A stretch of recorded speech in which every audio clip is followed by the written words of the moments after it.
stay turned to blue eyes, want to fade away into the scars, on lights on my bones.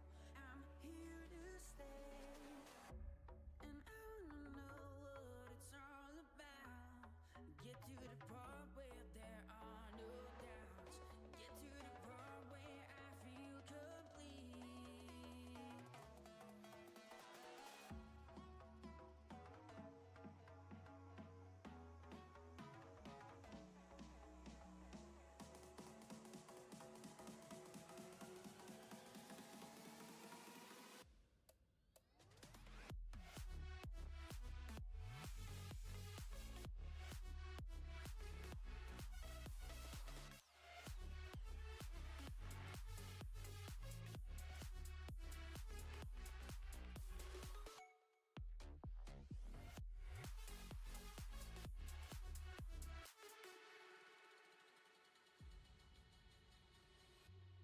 I've been on the run for so long.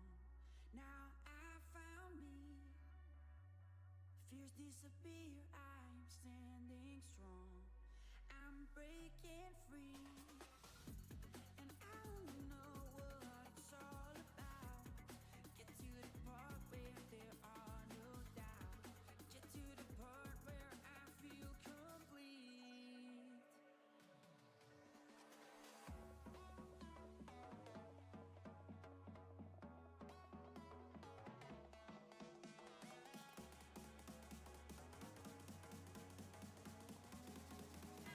know what it's all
Okay.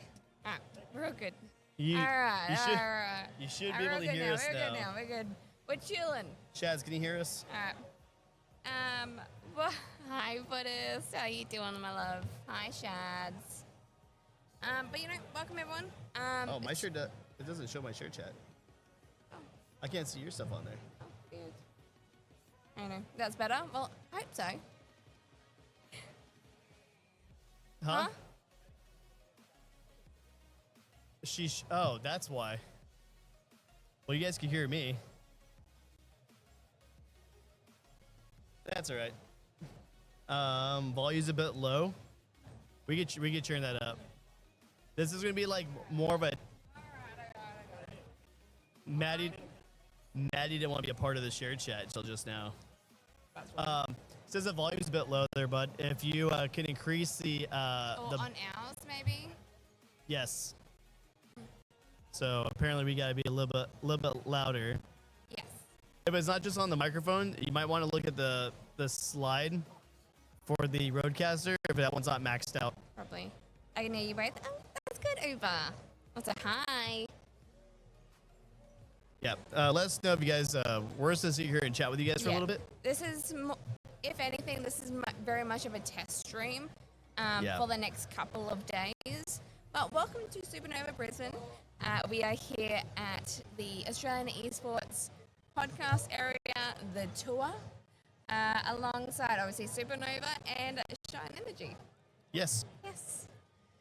It is a much larger than it was in Adelaide. This is huge. Yeah. Like you guys, I wish I could show you. We're literally at one end of it, and the other end is what? 500 meters? Okay. 400 meters? Yeah. It's massive. It is massive. Sounds a bit crackly. Is it? Sounds crackly. I hope it's just not you, Buddhist. Yep, getting crackles too by Jaeger. Fuck. They're getting crackles with sound. No? No, the chat's saying they're getting crackle. Yeah. Yeah. Oh yeah, you have it in your ear. Ah. Does it? I don't know. Is it bad crackles or is it crackles we can live with? Very crackly. Alright, probably. What was that? It's ours. Probably on ours. Oh, you know what we could do? Put a filter on it. On the audio source. Oh. Huh? Delicious. Shine Energy, thank you so much for hooking us up with all the caffeine we can literally drink. I recommend two cans a day. Blood Up says it's fine. Hi, Erudite. How you doing, my love? No, Bruce says it's okay now. Yeah. Okay, so I think it's fine. Yeah, I need mean, Starlink, you're saying it's fine too on your end. Yeah. Okay. Look, it's okay. All right. Yeah. A little bit. Mine, of course. Is it? It's only your two streams. The esports stream sounds good, yeah. So, okay. Oh, you can't hear the crackles. Do we need to maybe turn down? Do we need to turn it down maybe just a little bit? Yeah. I mean, like, turn it down on mine. So maybe it's too loud that it's crackling.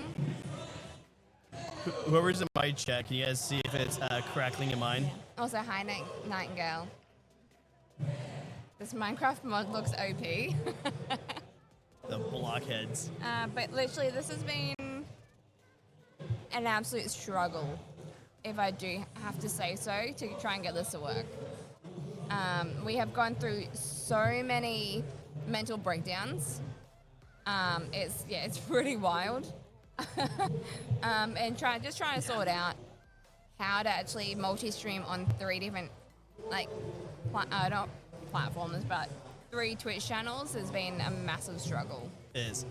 Yeah. But hi, Nightingale, you beautiful man, you. Hi. Hers is worse, but you both have the same issue. Could be backdrop sound. There's really not much we can deal with that in the we backdrop. are capturing the audio and the visuals from a browser source, so it could just be the browser source not having a fun time. Could be. Crackle scene's gone now. Okay, hopefully it's just like the stage crackling us. Maybe. I kind of wish we could tell Cameron to turn the microphones down on their show. Yeah. It's fine. Yeah. Maybe. Browser. Yeah. Crackle's up, gone Bulls? for me. Oh, that's good. Crackle seemed to be gone. Comes and goes. Yeah, either internet or... No? No. Okay. Alright. Our producer's yelling at us. Yeah. So, for this weekend, well, primarily for today, I have brought my Bean Boozle. Literally topped it up as well, so she's pretty full. So, for any 5 subs, accumulation of 5 subs, we will do a Bean Boozle. Yeah. Yeah. Like, that ain't going away, like, anytime soon. No, we gotta still keep up what we do. Yes. We can't change things to be any better or any more than it is. Plus, like, today's just been a little bit more of, like, obviously, we're testing the streams to see whether it works, because tomorrow is massive. Tomorrow's gonna be huge, because it's either tomorrow or Sunday that we're gonna be interviewing Veronica Taylor, which is your Pokemon. Yeah, Ash from Ash, Pokemon. and his mom did a voice for his mom. Also, Sailor Moon. One Piece. She was Ronin in One Piece. Yu Yu Hakusho. Huge, like literally everything from like I think it was like 1994 anime and newer. She's been a pretty big role in something. Yeah, 100%. Yeah. My brother in Christ, not the beans, not the beans. No. Make sure Clap doesn't show all the beans like the one stream before. Look, that's just going to depend on chat, really. I really don't want that today. Please don't do that to me today. No. No. I had a delicious waffle this morning, and I don't want... We haven't even checked out all the other food vendors today. No. I want to get... All right, so Rusty walked around with this like loaded fries with brisket and like barbecue sauce. It looked really, really good, so I'm pretty sure I'm going to have to sneak that one of these times. Yes. I might show it on here, but we'll see. Yeah, maybe. Brother Christ, not the beans. Oh, the beans. Yeah. No, wait. Stop spamming caps. Hello. R.I.P. Blood Earth. R.I.P. So, in less than an hour, we are going to actually be throwing over to a panel run by Garrison 7, and it's going to be about kids in film and creation workshops. Yeah, actually, I did an interview with him in Adelaide, and unfortunately, the audio is scuffed. So what I'm going to try to do is see if I'm going to pull him on after that. We'll have a guest. His name is Scott Brewer. He was the actor, the director, the writer, the brain behind his book called Garrison 7, and it's in the Gen 8 universe is what he has. So we'll pull him on here. I'll try to pull him on here after that panel. So I might disappear for a few moments and then come back with a friend. You might come back with friends, for sure. For absolute sure. What else do we have today? So, also on Major headaches. Oh, yeah, duh. Okay. So, after the Garrison 7 workshop, we actually got the last panel of the day is actually going to be a game showcase. So, all those people who love the indie games, stay tuned for that. Yeah. What flavors do Shine have? Shine has... In Supanova at the moment, they only have grape and yuzu lemonade. No, but they have peach and passion fruit, black cherry, and raspberry lemonade. Yes. When I tried Shine years ago, I think I preferred blue raspberry. I think that was my go-to. I mean, anything lemonade's good for me. So if I have yuzu lemonade or raspberry lemonade, I'm happy. Yeah. But I also do like... I just like energy drinks. Let's be honest, chat. You guys see me crack open at least 1 or 2 energy drinks a stream. So I have as many energy drinks as I can handle this weekend, and I am gonna have an absolute blast with this. Yeah. Ad. Well, it is a sponsored area. AKA Shine. AKA Shine. So, Shine is actually Australian made and owned, so very similar to like V Energy. And it has no sugar and natural caffeine, which is amazing. Skip. Oh, Literally, bugger. caffeine. Yep. And the only caffeine it uses is green bean coffee beans. Yeah. Green coffee beans and green tea. Yeah. So, like, I can't drink straight up coffee because if I do, like, I won't be able to be functional throughout the day because I'll be stuck in one area of the house. Yep, pretty much. But energy drinks, I could pretty much slam it and be caffeinated and be functional. Yeah. And even though this is green coffee, so if you guys are like coffee sensitive like I am, this actually doesn't really mess with you. So Pretty much. I tried it out yesterday. I'm like, I'll try this out here because I don't need to do anything really. No. So if I get a tummy ache, then it'll be fine. But if not, yeah. Yes. And it hasn't given me a tummy ache, so I'm happy. Yep. So far, so good. It's a clap recommend. Clap Daddy approved. So if you are wondering where you can get Shine Energy, there's a select number of Woolworths Metro locations that have the 500 milliliters. Otherwise, you'll find that independent petrol and convenience stations, select IGA locations, online, and at Zambrero and some Harris Farm markets. They said online's are preferred where they can ship it out anywhere in Australia. Yeah. So we're going to be probably one of the biggest buyers at the moment. Biggest buyers, or hopefully we get nice enough where they just say, hey, you know what? Here's a case a week or a case a month, and you share it between the two of you. I'm like, no. One of those is good for me. Three? You want 3 cases? Our producer wants a case too. Yeah. Stingy bastard. We'll get you whatever cases you want, boo boo. Yep. You keep making these streams looks production quality. Yep, pretty much. Bet Maddie's happy too. I'm always happy. You give Maddie any kind of snacks or candy or literally anything that's edible, she's absolutely set for the day. Yeah, pretty much. So we were about to touch on it, but we got distracted by Shine. Yeah. What a horrible predicament. So our very last panel of the day is going to be an indie showcase. Which game? So we got Key Fairy and Moonbrella. Moonbrella. I kind of like Moonbrella. I like the word. It's very nice. Very to moony. say. Very. Oh, jeez. Should be interesting. Yeah. So. I will say that there is a lot of indie games that are here.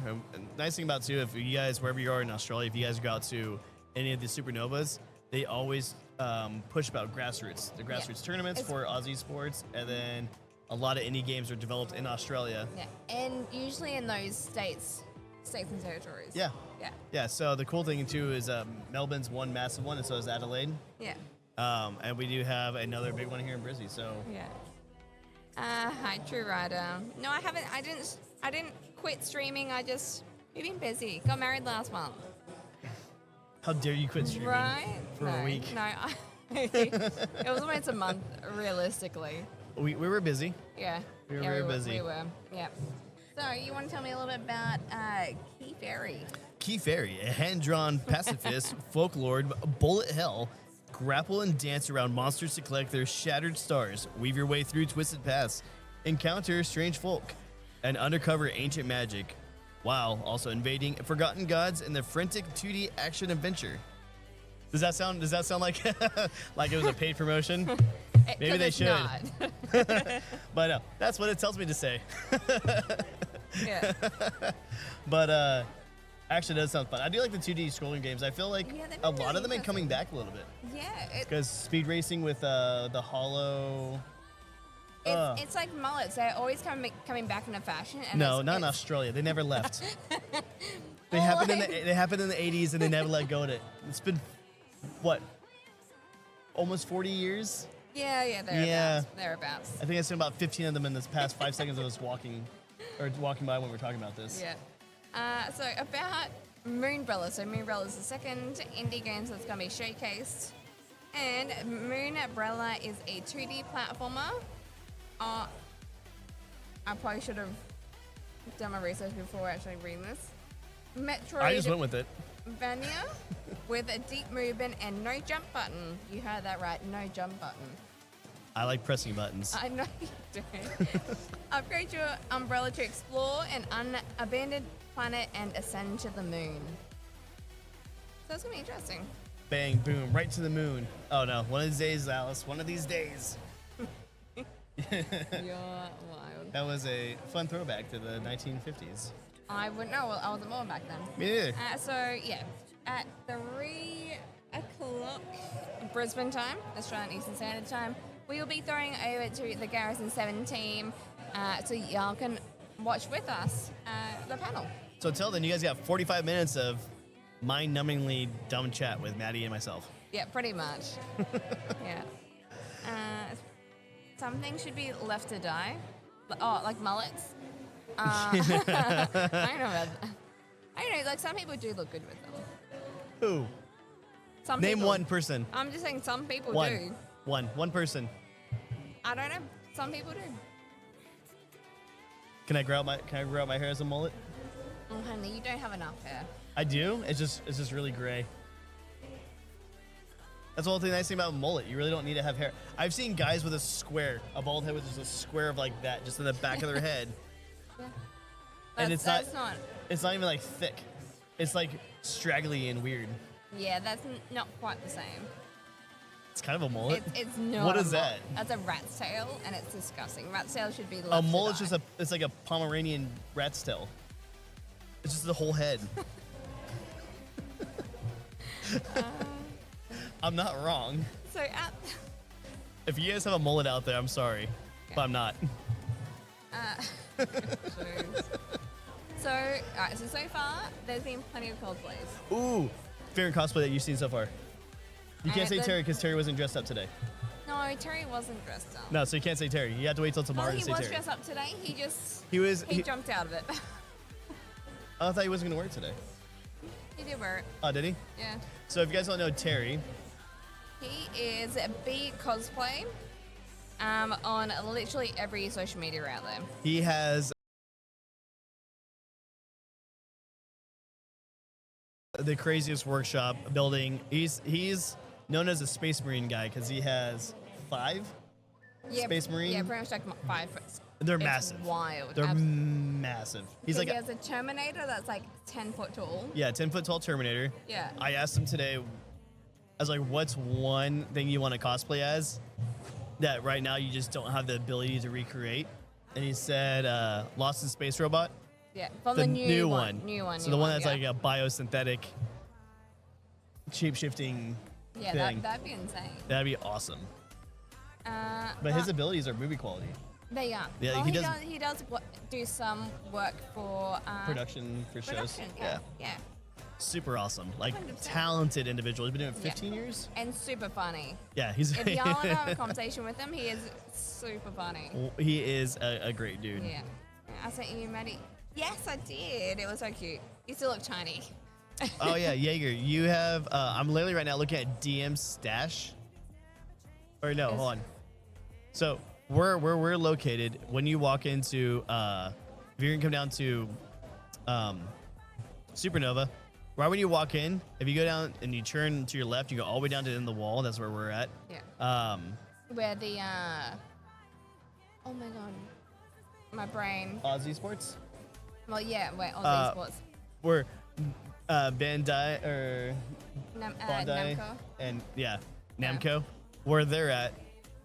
We're on the other side of them, but there is, if you guys are into Dungeons and Dragons, there's 2 different companies out here that have Minimum.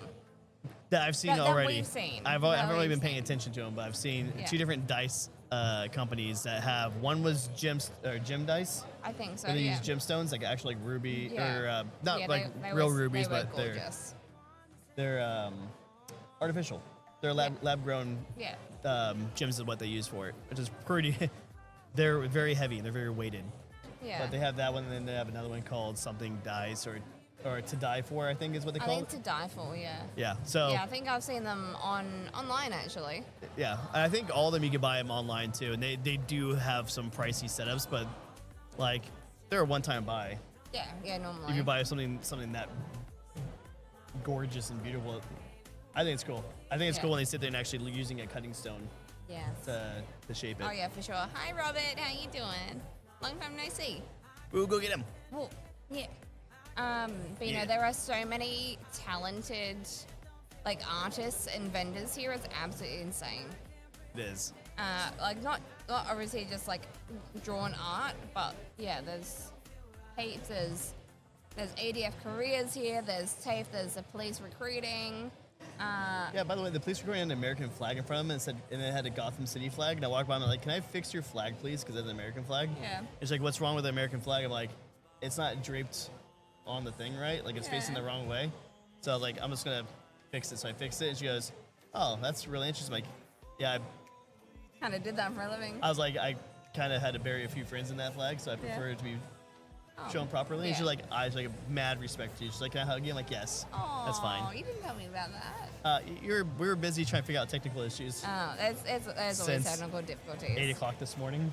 Yeah. Holy shit. That's sick. That was a. You guys don't even get to see the cool cosplay this can play. We do need to get like a secondary camera so it points like outwards. But that was like insane cosplay. That was pretty cool. And it sucks because like I don't even know how like half these cosplays, but I'm like, oh, that's really pretty. Oh, like it's just like phenomenal. Look, you know what he looked like?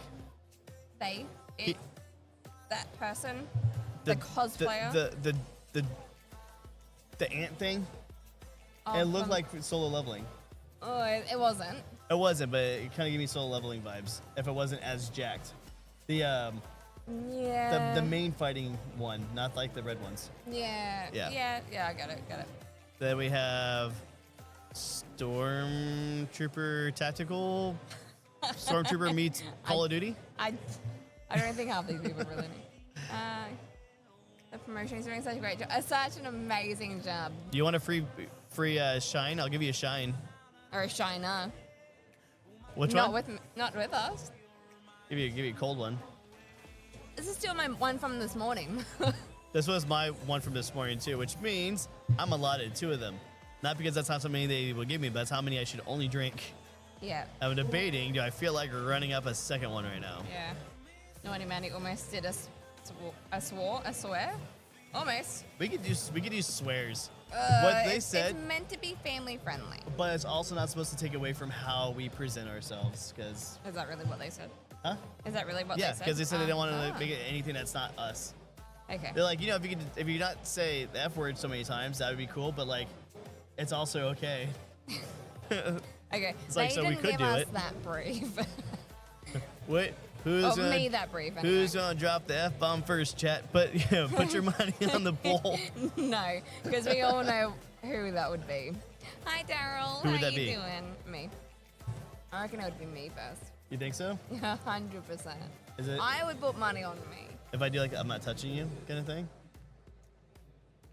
No. Presents himself as smooth. Smooth head, yeah. I'm smooth brain. No valleys or bumps or ridges or lumps. All ideas slide right off. Yes, they do. How you doing, Nate? What's been crack lacking? How's it on? Are we? We're good. We're just kicking it. We finally got our stuff to work. We do. Technical problems, mate. Even though it's not. Wild. But we have found the proper way of doing it. Which will be for next year. Which is actually really 3 months away? 4 months away? April.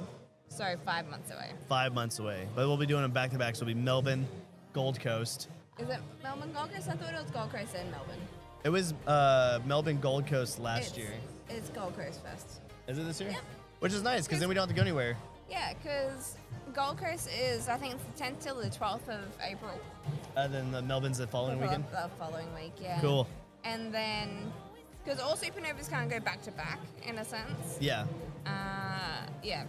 Gold Coast, Melbourne, then a Sydney, 3-month break. Perth, and then Adelaide, Brisbane. Yeah. Which is kind of nice because you kind of want to do Melbourne. The time that they want to do Melbourne being in April is good because then, like, if you live in Melbourne, you have Supanova. Then, like, 6 months later, you have PAX.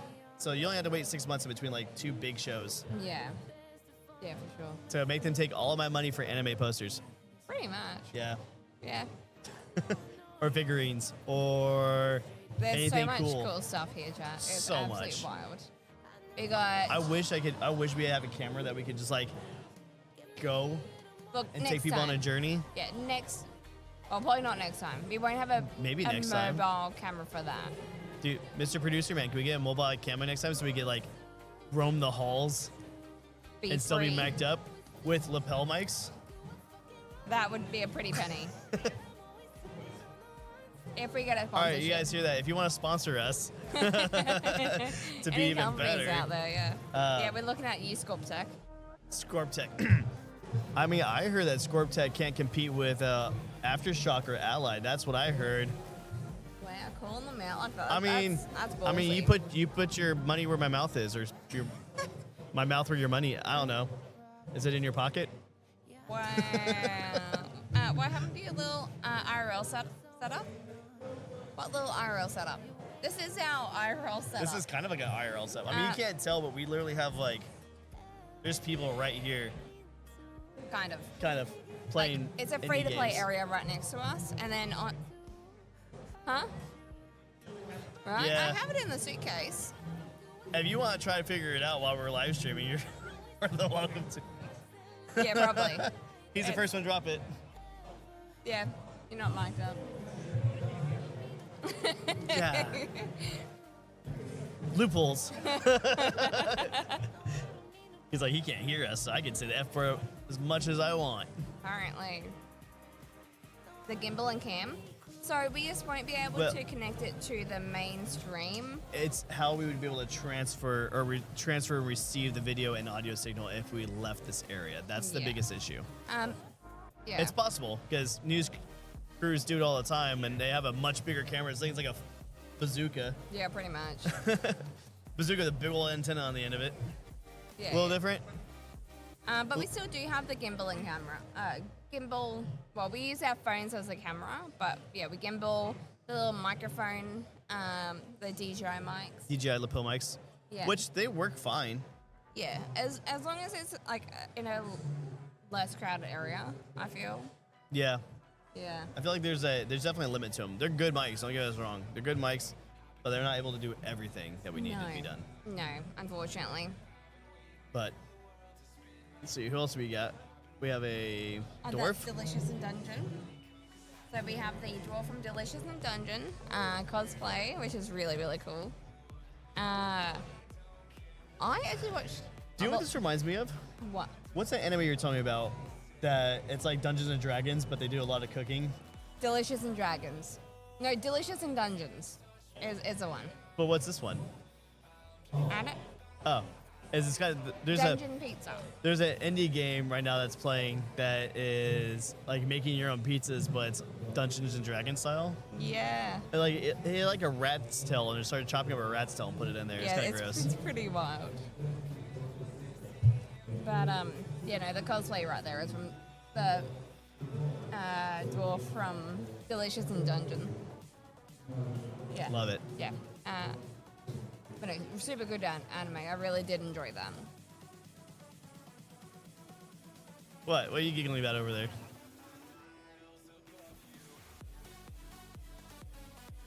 You have a lot of ideas now, huh? He's like, so many ideas. But no, we need to do another IRL stream for each street. Yeah, that was a lot of fun. If I had to pick any venue to go to that we could do at pretty much any point in time in Brisbane, I will have to pick each street, because if I could sit there and eat a bunch of different foods, yeah, you wouldn't be upset. No, not at all. No. And actually, that's how. And we can also try that dual IRL streaming thing that Cactus was talking about. That's how they do it. Remember, we're talking about how multiple streamers do it on one camera and it goes out to all of them. I don't know how that would work on. I don't know. We'll have to look it up. Yeah, interesting. Yeah. Oh, So you're yawning. It sounds like you need some. I've been sipping it. I'm tired as. I finished mine mainly earlier. I had like the last little bit left, which kept me awake from 8 to 2, and now it's 2:30, and I need to re-up. Yeah. So I re-up with yuzu. What is yuzu? Yuzu is I'm pretty sure it's a Japanese plant. Is it a type of Japanese lemon? It's likely. Yuzu. Google, what is yuzu? Chat, educate us. So, it's a Japanese citrus fruit, or a defunct Nintendo Switch emulator. I don't think this is a defunct Nintendo Switch emulator. No, I would assume not. Could you imagine if every time you have one of these, you get a new game you can put into your emulator? That would be wild. It's like a Cracker Jack. Oh, there's a Nosuke. Did you see him walk by? Oh, yeah, I saw him before. Yeah. So it is a small, aromatic, and tart with a similar flavor to a cross between a lemon, mandarin, and grapefruit. Widely used in East Asian cuisine. Okay, so it's its own type of citrus. Yes. Interesting. Yas, queen. Yas. Awapoenses. Oh, goodness. But no, Do I go get another one? you already had... No, have you had one or two? That's the question, isn't it? Yeah. I have a fuzzy. Ow! Poke me in the eye. Oh, you're fine. You have two eyes. She literally. All right, we're digging out of her suitcase yesterday. By the way. Afternoon, while we were all already on our third mental breakdown. Yes. So we're getting out of her suitcase yesterday, and she had HDMI cables, which we need HDMI cables for all our monitors. Yeah. And I'm trying to help her get something else out of there, and she gets it stuck, pulls this thing as hard as she can. That's not my fault. Your face was literally in my suitcase. She whipped me in the eyeball with an HDMI cable. Not my fault that your face was literally in my suitcase. That's why you don't do it. That's why you take it out slowly. What's there's people fun in around. that, though? She smacked me with the HDMI cable in the eyeball. Wow. Nope. She feels so bad. She came over to me. I was like, I'm so sorry. I'm so Yeah, sorry. Like, it's fine. But it's just my eyeball. I got two of them. It's fine. It's only my dominant eye. Yeah, only your dominant eye. It's all good. I learned how to shoot with my left eye too. This is fine. That's good at least. Yeah. I don't feel overly upset about it now. You gotta learn both ways. Yeah. You know what? Should I just grab Victoria? Like, I want another drink. You want to say hi? Tell us about yourself. Huh? I just want another grape drink, really, to be honest. Huh? We can if she wants to tell us about her drink. Yeah? Yeah. Sure. A refresher. When the nerds get freaky, HDMI, BDSM. Right? Oh Time me my God, up with your XLR microphone. Wild. Oh, we need the other chair as well. Yes. You got a bunch of no. I thought about it. He's like, let me not get in the middle of the stream. That's our producer's butt, by the way. Oh my God. Wild. Full cheek. Put it on that side because we'll just switch them down. Oh, then she can sit by her shine She can. with her orange cable. Okay. Look at this. This is how productions really work. Yep. You never know exactly how you want to do things until you just get it done. Put up a slide or something. Probably. Could a little Yeah. BRB, a quick 2-minute We do. 15 ad. Yeah. Give us a quick BRB and then we'll be right back. Yeah. So, we're back. Bye, chat. In 2 seconds.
I am a domestic student. As I went through high school, I realized that tech is a really good thing that can kind of improve people's lives. As I could see around me, the world's moving to a computerized digital age. Going to an ACS event, going to an ACS primer, you meet all these talented IT developers, coders, project managers. One place where you can go and really build and grow in your career in IT. The best way to get personal connections through the ACS is to just get more involved. The more you put in, the more you'll get out. In Australia, we have a shortage of students taking up and graduating from university in IT, taking up IT jobs. I'd say it was basically just a really cool community where we can share like events and interests and kind of just get to know each other and get to know more about how the tech industry used to be, how it is currently, and how it's probably going to look in the future. I am a domestic student. As I went through high school, I realized that tech is a really good thing that can kind of improve people's lives. As I could see around me, the world's moving to a computerized digital age. Going to an ACS event, going to an ACS primer, you meet all these talented IT developers, coders, project managers.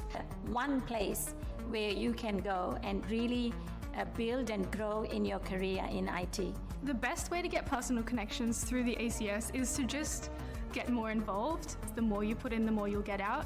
In Australia, we have a shortage of students taking up and graduating from university in IT, taking up IT jobs. I'd say it was basically just a really cool community where we can share like events and interests and kind of just get to know each other and get to know more about how the tech industry used to be, how it is currently, and how it's probably going to look in the future.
We are back. You forgot where your mic's at? I forgot where my mic was at. So we are joined here by Vic from Shine. Do a little. We'll do a little ASMR ASMR moment. Oh, you have the nails on too. Oh, Crispy. that was Smooth. that was so crisp. Cheers. Cheers. Cheers. So I have a cup because I'm bougie and I wanted something cold. He wanted something cold. So Alright. So, what was the original game plan for Shine when you guys were thinking about bringing out a new energy drink? So our founder is actually a medical doctor. So when he was doing his studies, he wanted something that would energize, but in a better way. So kind of rediscovered nootropics, which are natural ingredients known way back in the day to help energize, awaken, help with focus, just do all the stuff in your mind that you don't usually get from energy drinks. yeah. So we started off with zero caffeine and a caffeine version. Now we're strictly caffeine only. Everything's natural. Yeah. So you get natural caffeine from green tea and green coffee beans. So that's what I was telling them earlier. So we kind of gave everybody a little bit of A spiel. a spiel. We give them a spiel on what it was. I told them that normal coffee messes with my stomach. Yeah. But green bean coffee doesn't. No. So Yeah. like it's nice for people who are Smoother for you. yeah. Yeah. It's like my body accepted it instead of rejected it. Like Yeah. normal coffee. Yeah. So yeah, it just kind of, it was a brainchild to kind of develop this product, and here we are, that. 8 years later. Yeah. 8 years already. Yeah, That's such a long process. yeah. So we started off with little shots. You know how you Oh, see like those the little 5 hours shots? yeah, Yeah. yeah. So we started off in these little glass bottles, and throughout the years, kind of went down different paths. And yeah, we're at these 500ml cans today. Yeah. We also have like a 250ml can, which is half the strength, but still got all the same nootropics in it. The big ones also have yerba mate in them, so a little bit more. A little of a more kick. bougie. Yeah, a little bit more. Yeah. And who doesn't love a big black can? That is Can. true. Yeah. For those who don't have an Australian accent, can. Yeah, don't worry, we're not PG or G. Yeah, We're we're, very- we're somewhere in the middle. Maddie's sometimes. pretty sus. She says a lot of things. Yeah, but she's unintentionally. No, Sometimes. She knows what she's doing. she knows Yeah, what she. sometimes. Sometimes yeah. it just slips out. I'm like, really? And she goes, I didn't mean that. Yeah. We have some sound clips that we can just show you offline some other time. Chat here will know about it because there's some big American things that she's talked about. Back to Cars. We're Shine. talking about cars. Back to Shine. Trucks. What is your personal favorite of So- all the flavors? Out of our 500ml charge, my Yeah. favorite is blood orange. Blood orange. I Yeah. didn't know that was a flavor. Yeah. I was only going off the flavors that I have right here. Yeah. So Yeah. blood orange is just citrusy. It's just With a tart. it's nice and tart. Like Nice. this reminds me of blood orange. It's just a little bit more On the sweeter side. exotic. Oh, exotic. Yeah. Exotic. Exotic with the yuzu. With Yeah. yuzu. In the 250ml cans, blueberry lemonade. Yeah. I was saying that anything citrusy, I'm good with. Yeah. Like, I grew up on so my Nona Maria, shout out. You know she's passed away a long time ago, but she had a like a 2-acre Orchid? grove, orchid. Is it orchard? No, orchard. Orchard. You said orchid. That's a big ass orchid. Orchard. Yeah. Orchard. But it was all blood oranges. She had like everybody would just go over to her house and she just had all these blood orange grove. Wow. And so like she had a couple like kumquats and loquats too, but it was mainly blood orange. So I used to grow up just walking down like that, just the rows, just popping them off and peeling them and eating them when I was young. Nostalgic. Yeah, so Yeah. We anything should blood get orange, you I'm super a happy. blood orange can. You should. Look, if you want blood orange cases shipped to the house, I'm not gonna say no. Shameless plug here, because now Slide the address over. oh, I 100% will. We'd be like, just remember that time you said you're gonna do it on stream in front of a bunch of people? We've got receipts. Yeah, we have VODs. We'll play back. Yeah, because originally Christian did apply, like, he sent it was kind of like a request. It was a request email through V Energy, and I haven't heard a thing back from it. It's been on 6 months, so I Wow. because every day Because you'd be on with a can. I right? literally drink. Yeah. or I one- bring home a can after I finish work. Yeah. Yeah. Yeah. But like every time I start my stream up, I'm literally popping open a can. And Big Diesel, I know you're lurking in here, but Big Diesel, I have like a sound thing that says take a sip, or take a drink, like stay hydrated. Oh, and then you've got to 'Cause- take a sip every Yeah. time. And so I always take a sip of my energy drink, because I start off with an energy drink, and then I'll switch over to water after I'm all out. But See, like that's the big companies though, right? Like Yeah. there's Yeah. they're always just they're the ones that approach because they've Yeah, got they- the money and they've got They do. They yeah. do. So I think the good thing about us being smaller, Aussie made and owned is that we can work with really cool yeah, because people I think V is partially New Zealand made too, isn't it? Yeah, I think they've got Yeah. they've probably got production factories overseas now too. Yeah. Yeah. So I mean, true Australian other than V, Yeah. who There's likes not their too many. Kiwi brethrens. Yeah. I don't mind stabbing V right now. Fucking him all day. Is there any future work into getting Shine into most of the major shopping centres. Yeah. Yeah, so That's a good question. roll back like 18 months ago. We Yeah. were in quite a few stores. Like we were in Coles supermarkets, we were in Woolies.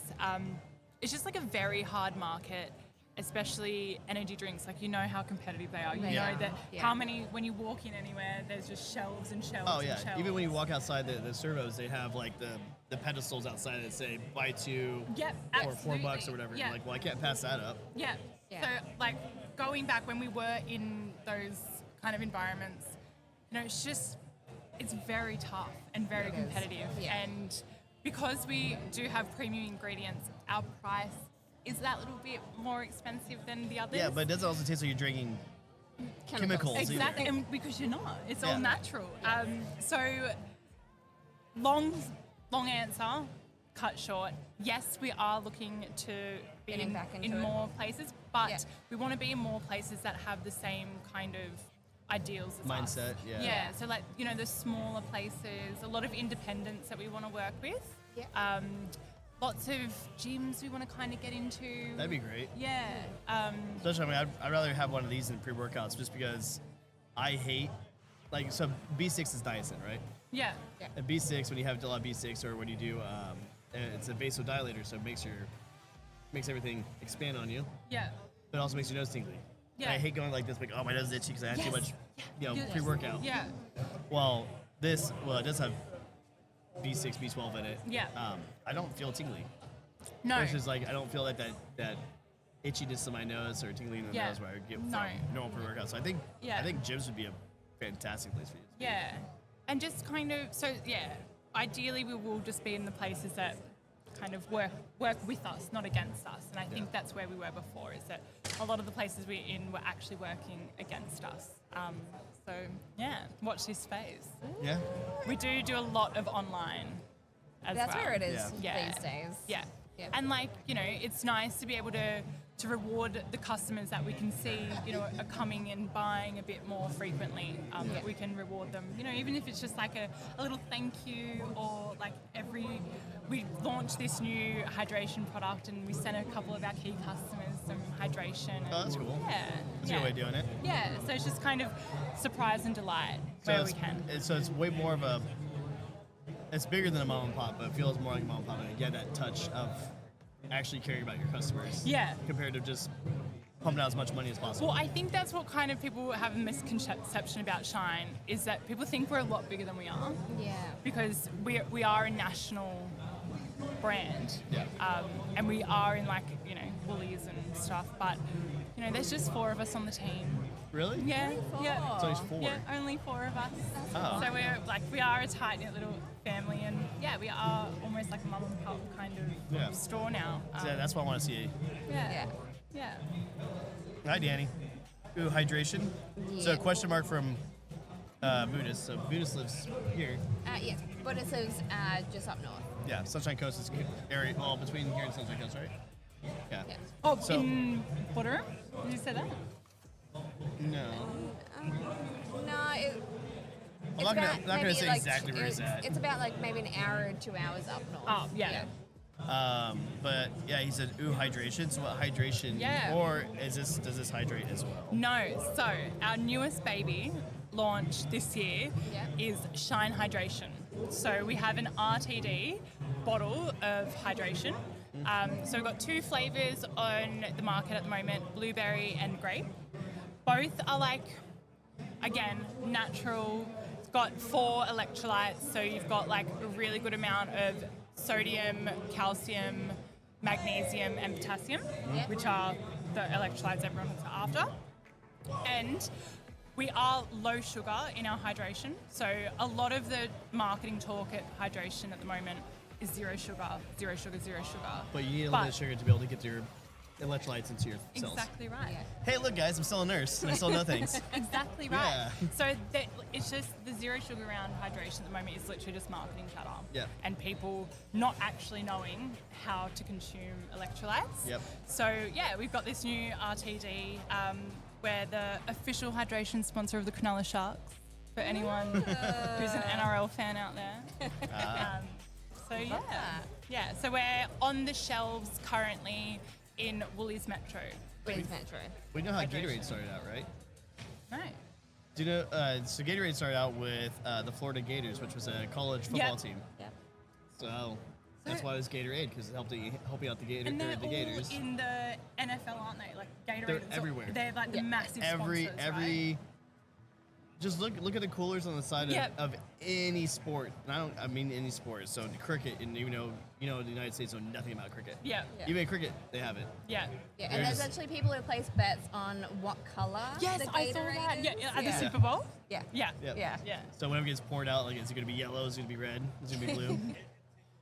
There you go. I'm a big fan of the. I was gonna the say citrus still. we should have put money on what color you reckon the grape was gonna be. Yeah, I didn't know When we until pulled when I it out tried of to the- yeah. when I tried to look inside here. I'm like, it's kind of an orangey color, but like it's just kind of an orange hue. But when you pour it out, like this literally looks like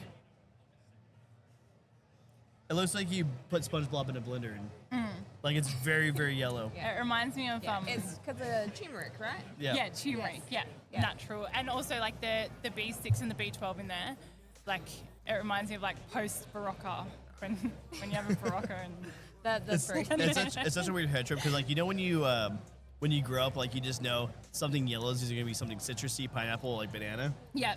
Well, I'm Get looking at some- something yellow. I'm like, this is grape. Like I don't know if you guys Yeah. could see. We'll see if No, I can probably- tilt that a probably little not. bit. Hey, just look at my nails. It's the same color. Yeah, if you look at her nails. Look at that. That's the color of it. But it's good though. Yeah. Yeah, you're right. Yeah. Having it cold definitely tastes a little bit. Oh, I wish I could just. I should have done that. You should have I should. ASMR'd it. I should have just visualized it. That's so good. And so you guys are based out of Brisbane, So we're based out of Sydney. Sydney. So we were originally in Manly. Yeah. For anyone who knows Sydney, northern beaches, very coastal, very trendy. Rich. Yeah. Super rich area. Yes, yeah, very. But yeah, no, now we're based in Sydney CBD, and we decided to come to Brisbane because it was just the right time. And it's summer. It's summer, like extending our reach as well. Like we'd love to do like more stuff like this. This is our first kind of event like this, so and I think it's And a like, great there's one. not really many other energy drink companies that come to this sort of stuff. Yeah. I definitely wouldn't call Char Time No. an energy drink. Maybe throw a Red But- Bull in it. That's not it. But like Red Bull are everywhere, right? So Yeah. I think it's good that we can kind of start small and go everywhere. I had an idea. That's I dangerous. like Red Bulls and vodka. Because if you're going out, the, but now you can do Shine and vodka. Well, you know what's funny? I mean, You just got a Ninja slushy machine and you've already made. did you do it? Last week, we got a slushy machine out, Just for that? and we slushied some Shine. Yeah. We did yuzu and we did black cherry slushies, and then everyone was walking around trying it, and they're like, "So, like, where are the little bottles?" Yeah, you need like little things of rum. Yeah, yeah, and that's what I think. I think if we just had like a little sort of tequila, little vodka in that. For future experiments now. Yeah, 100%. All right, so the gaming stage is just about to start. All right. So, Thank you. coming on, have a Appreciate you. yarn. Yeah, anytime. Invite me back. Anyone got any questions? Let me know. Yeah, yeah, we'll definitely treat them over your way. All right, thank See you. you, Vic.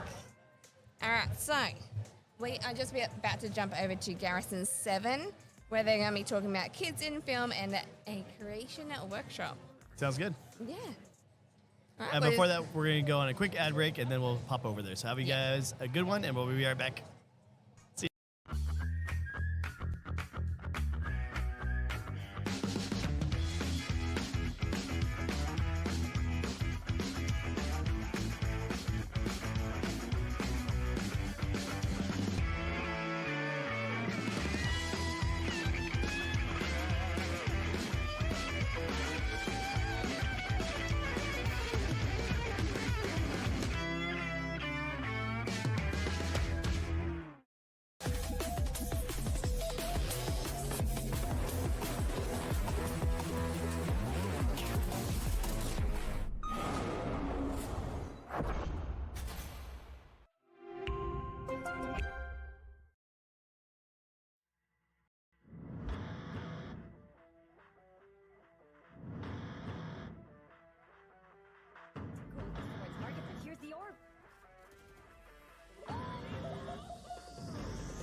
I am a domestic student.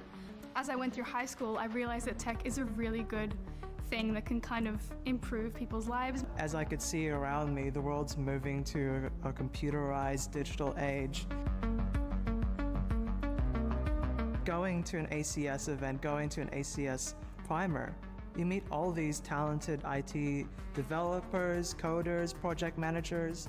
One place where you can go and really build and grow in your career in IT. The best way to get personal connections through the ACS is to just get more involved. The more you put in, the more you'll get out. In Australia, we have a shortage of students taking up and graduating from university in IT, taking up IT jobs. I'd say it was basically just a really cool community where we can share like events and interests and kind of just get to know each other and get to know more about how the tech industry used to be, how it is currently, and how it's probably going to look in the future. I am a domestic student. As I went through high school, I realized that tech is a really good thing that can kind of improve people's lives. As I could see around me, the world's moving to a computerized digital age. Going to an ACS event, going to an ACS primer, you meet all these talented IT developers, coders, project managers. One place where you can go and really build and grow in your career in IT. The best way to get personal connections through the ACS is to just get more involved. The more you put in, the more you'll get out. In Australia, we have a shortage of students taking up and graduating from university in IT, taking up IT jobs. I'd say it was basically just a really cool community where we can share like events and interests and kind of just get to know each other and get to know more about how the tech industry used to be, how it is currently, and how it's probably going to look in the future.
concepts, and so much more. So come on down to the gaming stage and learn about the Garrison 7 universe, and you can catch some unseen footage.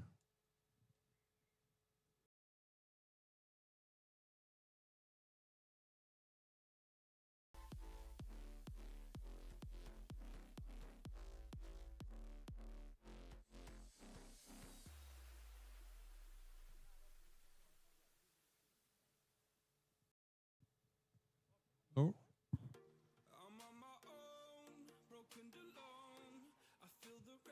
Good afternoon. We are ready to kick off our next panel. And on stage, I would like to welcome, a very warm welcome, to Scott from Garrison 7.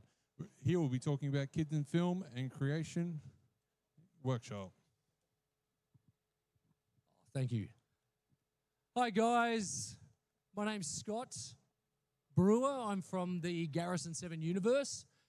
That's the set over there. So if you want to pop over.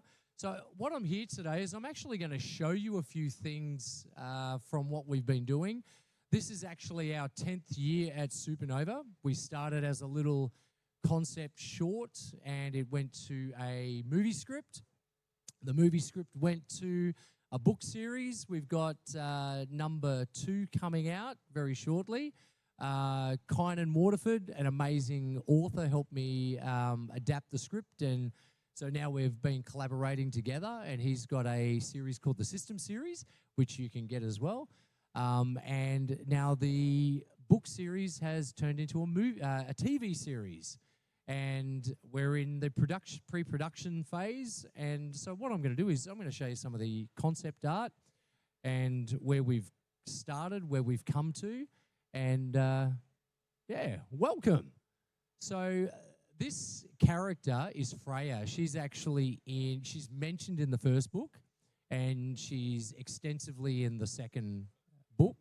And so book 1 in the Garrison 7 universe in a TV series, is basically season 1 going into season 2. And then so you'll see Freya in there. Oh, how do I go back? Go back there. So these were just different concept designs of her. She's kind of one of the characters, Hathor's former friend, let's say. This was the original concept design for Rogan Tharn. So Rogan's mentioned at the end, towards the end of book 1. So he's comes in as a main character in the second part. So book 1 is basically a big setup with the characters and with the whole Garrison 7 universe. This is Matthias Garrison, which is Ulysses Garrison's brother. So these were like different concept designs for him. He actually looks a little bit funny. He looks a little bit like Nolan North. I actually was looking at it the other day, and I was like, oh, my God, that looks like Nolan. So this is actually the last design for Rogan. So basically with him, we wanted him to be this guy that's, he's not a bad guy. He's kind of like neither good nor bad. He's got a he's very honourable himself. Even though he'll come across it a certain way, you'll actually see with him, he's quite an honourable character. I actually like this character. He's a cool guy. And he's sent off to do some things that he believes at the point of time is right. This was kind of like we were just playing around with animations. This is Galen, who is now being played by Jim Meskimen. So Jim Meskimen, the Garrison 7 The Fallen, has also been turned into an audio book as well. And so Jim narrated the audiobook. And Jim, I don't know if many people know who Jim Meskimen is, but he's quite a big voice actor. He's done the voices of so many characters. Really well known for Robin Williams in Aladdin, after obviously Robin Williams passed away. And this is T'Challa. You haven't seen any of these before, have you? Oh, so this is actually T'Chara, what she's going to look like. So she's her and Brian Krause, who's playing Kaylin. The two of them are quite good friends, and she's a bit of a warrior woman, this one. She's a part of the Rebels. So this is basically the 3D model version of her. And then, so what we've been playing around with now is we can actually animate them. Where are you? Just here. And one more.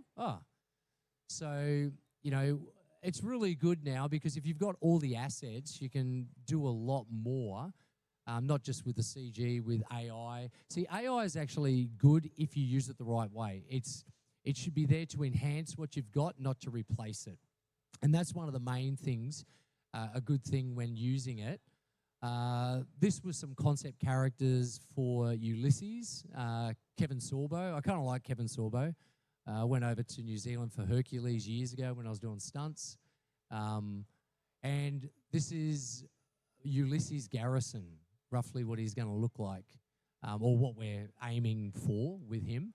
So these were like the concept designs for him. He's the same. He's a very honourable kind of character. You will see this guy around the traps. So over at the stand, we've actually got some models, some props, things like that. This is Dwayne. We call him the Punisher. He's also playing Mac in the book. So this is actually a bit of a look at him, what he looks like. This was just some concept art for Morgana. And then, so on the filming side, what I'm going to do is I'm just going to bring up to the stage at the same time is Michael Offey from Camera House, who is one of our sponsors, as well as he's got some stuff we're going to talk about as well. So basically, just grab a seat over here, Mike. And then what I'm just going to show you is I'll just zip through some of these first, and then we'll get into some of the filming ideas and techniques you can do. So this was actually shot on a 35-degree day outside in a forest kind of area where there's a cabin, and we had no snow because obviously it doesn't snow. So we used a snow machine, and you can pretty much do some pretty cool stuff where it actually looks like it's snowing, and that actually was real snow. It was just from a snow machine. And you can kind of see, you know, you can take away the sweating and stuff like that and replace things. So this was another shot. This was shot down at Burleigh. So, you know, where anyone from the Gold Coast here? Yeah, well, down at Burleigh Beach where Burleigh and Nobby's connect. So this was actually some footage and some photos from there. And this is the worst you can achieve when you're using cameras in the right way, special effects, and spend a lot of time to detail and attention to detail. So it's, you know, and that took, I think about, because we already had all the assets and everything, probably around 20 minutes, 30 minutes. So when you're doing something on this scale, one of the biggest things, set out a workflow. That's the one thing you want to do. If you're going to create something, creating a universe or anything, you're better off, a lot of the time, I've made the same mistake. I go in and I just try to do everything and then go, oh, I want to create this shot, bang, bang, bang. And then I spend 2 or 3 days on one shot. So now what I do is I spend the time on creating a workflow. I used 7 different programs to do this. And that's the thing, there is no one definitive program that actually will achieve everything. You've got to basically use a whole bunch of things. And where's the next thing? These were some concept art designs for the jungle scenes, the Empress Morgana's throne room. These are all sets that are going to be built on the property that we've got, which is really good. We've got 250 acres that we're going to be filming on and building sets on, and there's hills, and yeah, so it's pretty cool. This here is just a concept battle scenes. So these are some of the really cool things you want to do when creating stuff like this is you want to create your scenes that you're going to actually be doing, And that's another thing, not only for writing, that's great for writing as well, because you kind of envision what you want to create. So, and when you go through the book, you'll actually see there's like a jungle scene, there's a desert planet scene, a bar, nightclub kind of things. And these were all inspired by starting off with these. And then, you know, this was a concept thing for a commercial because I wanted Grim to be this, he's like their alien product placement brand kind of character. He's the poster boy, and he doesn't like to be, but he is kind of thing in his younger days, and he's become a lot more mature as he's grown, and this guy's like really old. This was like a concept for the throne room. One of the big things we wanted to do is it's going to have a lot more red curtains. I've actually got about a few different versions of this where we've got red curtains, and I like to use bold colours. Like when you see Zack Snyder, not Zack Snyder. Who did Sucker Punch? Robert Rodriguez. No, it was Zack Snyder. No, I can't remember. There's a movie called 300, Sucker Punch, movies like that, where they actually will have keep the scenes basically a bland kind of look, and then put a colour in there. And what that does is it kind of sets the tone for where you're at. So with Morgana, she's kind of like this. She's the Empress. She's very gold and things like that, where you've got Aurora, who's a bit of a character, and she's very red, like in hers. So it also reflects the personality. This was another one of Ulysses' brother, Matthias. So with the background, I kind of, we wanted to go not with the ultra high sci-fi, kind of like a steampunk kind of, not steampunk, but Tartarian kind of, you know, old world, new world mix kind of things. And then with this is Aurora, as you can see there. She's got that kind of look. These were some like concept ones for the, you'll notice the cover's got snow. The whole beginning takes place in snow, and the prologue, and then it actually, there's a lot of snow in this, a lot of snow. It's very cold. So, and these were some like concept things for the game side of things for the future. So, and this is where, you know, using cameras, you know, you'll do your shots and you can actually, these, you know, when you're doing concept things for filming. This is some other ones. This was actually just shot in 5 minutes on a hill. Basically stood on a hill, set the camera up, basically shooting up to the sky. Some of those clouds weren't there. I threw in a bit extra clouds, and basically that's what you can do. So it all boils down to, at the end of the day, when you're doing it, is working out the shot that you want to do and the concept of the shot that you want to do. And I tell you, it makes everything so much easier, especially doing special effects, because one of the big things with special effects when you're doing it and you're doing filming with cameras is if you could have this great shot, but it's not going to cut to the next shot. And that creates a lot of problems.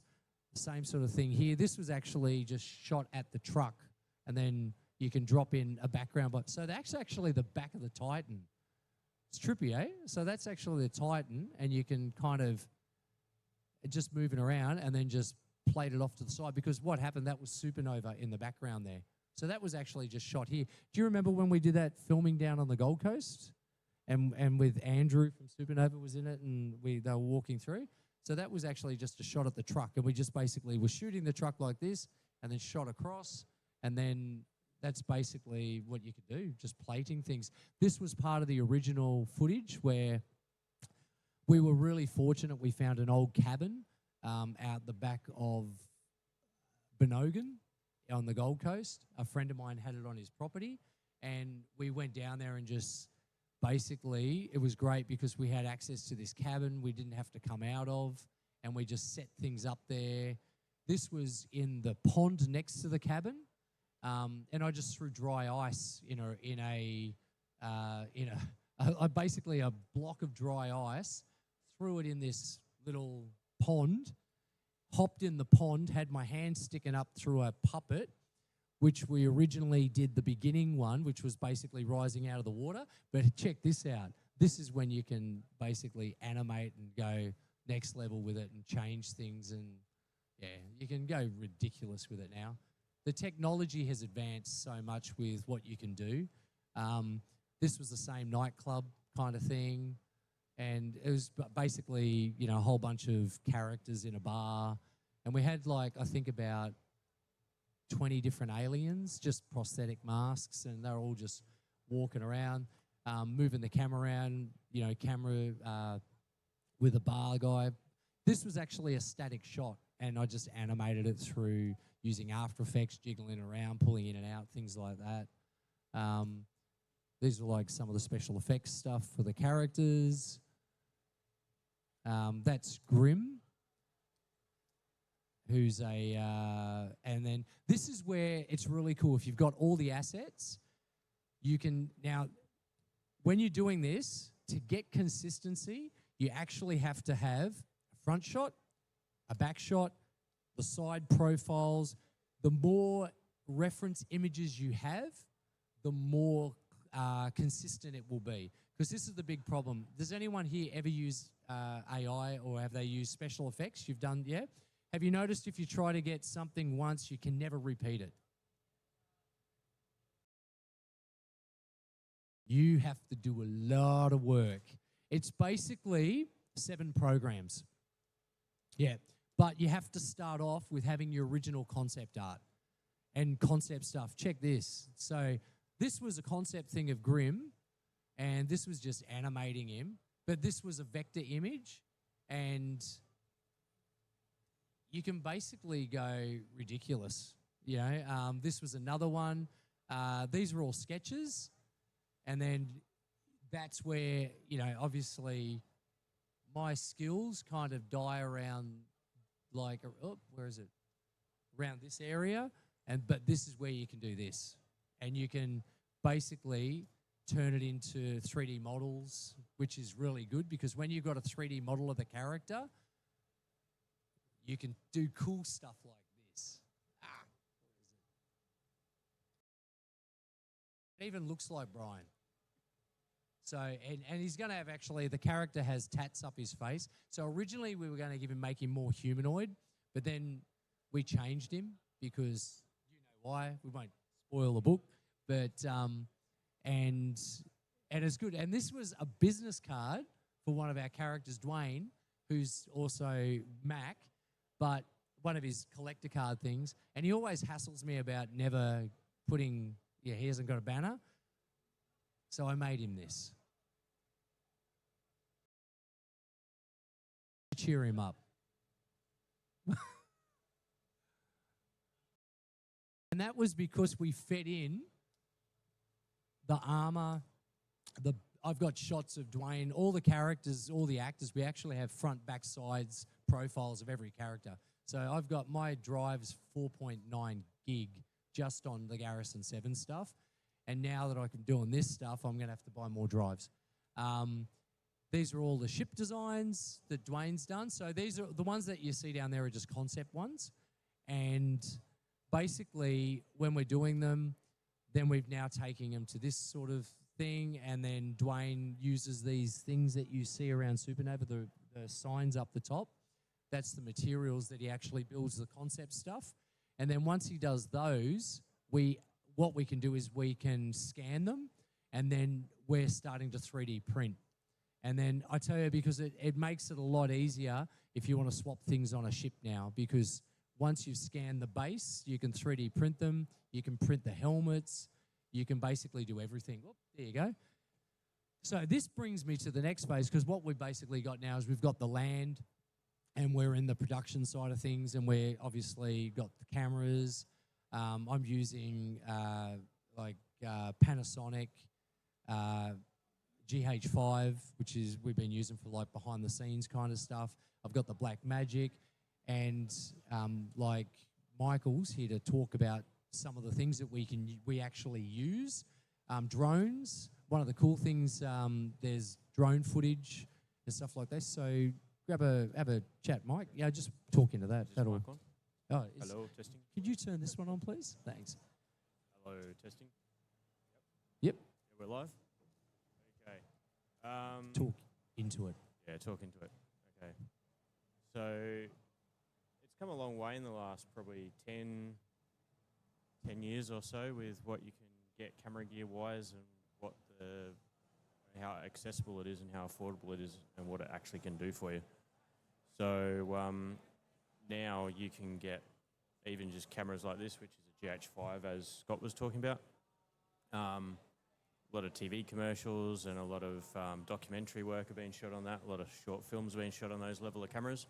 And they're quite affordable, and even there for people just starting out and trying to do their own projects, you can get the like the little entry-level G97s for about $1,000 to $1,200 with a lens, and that's a camera that will give you quality of footage that 10 years ago you'd pay $5,000, $10,000, $15,000. Oh yeah. So for, when we first did our first stuff,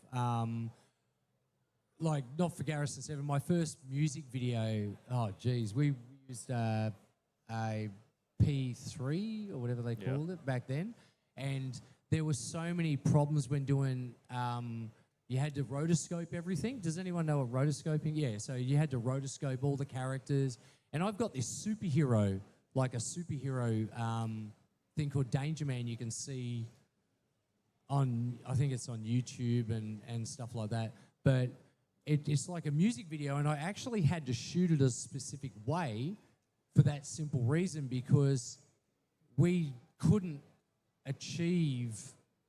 It still looks good for when we made it, but you just couldn't. You didn't have $100,000 to. I mean, back then, even red cameras were like, 20, 30 grand, 40 grand. Yeah, and that's just for you're spending that much money for a little box. It's like, and then you got to buy the lenses, and where the great thing is now, you can get a camera like this, and it's all really your imagination and how much you want to learn, because that's one of the big things is everything you do, like all the stuff that you see over there, and we've moved a lot of stuff out onto the property now. I think we've got like 15 containers out there full of my stuff, as well as all our props and the Titan and that car that you see over there. Tomorrow you're going to be set up with a Sony stuff and that? Yeah. And there's going to be a green screen, so you can actually sit in the vehicle. I was going to call it a vessel then. You can sit in the vehicle, and then you can get photos and stuff like that. But the really cool thing is technology has just evolved, because back then the amount of effort. That's a full frame sensor. No, that's a Micro Four Thirds. Yeah, okay. But it's still bigger than a phone or a compact camera. So you can make what I shot there. That was on a 6K. That was just on the Black Magic 6K Pro, just on the Pro. And you don't even have to shoot it at that resolution unless you're going to put it on film or something like that. But these were just test things. The really cool thing is you can achieve all this, and it's great because you can use it for film, you can use it for audio book. So we've got the audio book coming out, and now that I can do all this, I started animating the beginning of the prologue, and that was actually from the prologue bit, the bit where he's walking up the hill. So that was kind of like a concept thing of Ulysses walking up the hill. And now that I can do that, I'm like, whoa. So, but I have to release the audio book because they've been waiting so long for it, and I'll get my butt kicked if I don't. But it is pretty good. It's had the soundtrack. If you actually go on to iTunes and that now, you can actually see it's on there. So it got released. So we've been waiting for that, and we've got some contractual things that are happening, which is really cool. But, you know, that's the good thing. These cameras, it's not just for film. You can use it for promoting your own projects, whether it's an audio book, a podcast. I mean, you can use these for podcasts too. Yeah, you can. Instead of, there's some pretty cool stuff you can do. And who here has a camera that they use as a separate, like a standalone camera? Anybody have one? Anyone here do filming or anything? No? Anyone have one of these? No, my son A down the phone? back. Most of the phones now do 4K video. Oh, yeah. And a lot of the better phones, they will actually shoot better video than we could shoot 10, 15 years ago on a $4,000 camera. But what they don't always do well is good audio. So that's where something like this kit from Rode, which is under $200, gives you a wireless mic that you just plug into the bottom of your USB port on your phone. There's your mic. That just clips on. You've now got, while you're filming, you've got really good audio from your talent that you're interviewing, or when you're doing your own stuff, if you're filming and you want to talk over it. So that's another cool thing that's come along. Just to jump in, and you can also get, I've actually got one of these that I use, but it's a phone one, which is really cool.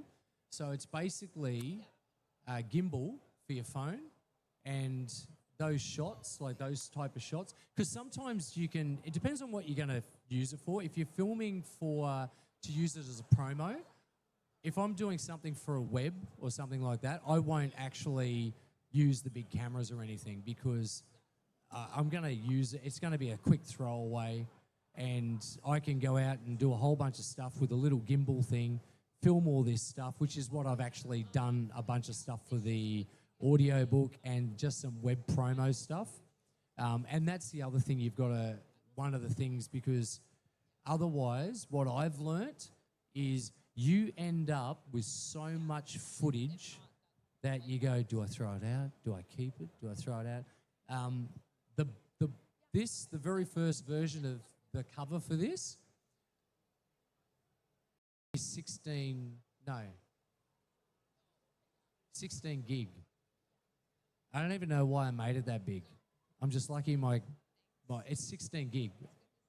I swear. You wanted to see it hanging in the It's ridiculous. center of New York or something. Yeah, I thought maybe I might put it on a billboard. So I thought, it's got to be that big. So because I always made things to size, you don't have to, hey. I learned that the hard way. Talking about the gimbals for phones, DJI launched their Osmo Mobile 8 yesterday. And it's only $219, and that gives you a full stabilization for your phones. So the cost of technology is getting so cheap for what you can do with it. It's pretty cool. It is. Even the entry-level drones are not that expensive now, and they can shoot. How much are mostly these 4K. ones? Is that the DJI? That's an Air 2S, that particular one. Yeah. But the new, what made that good was it had the bigger 1-inch sensor. Yeah. But the new Mini 4 Pro that just came out a few months ago, that has the same size sensor now.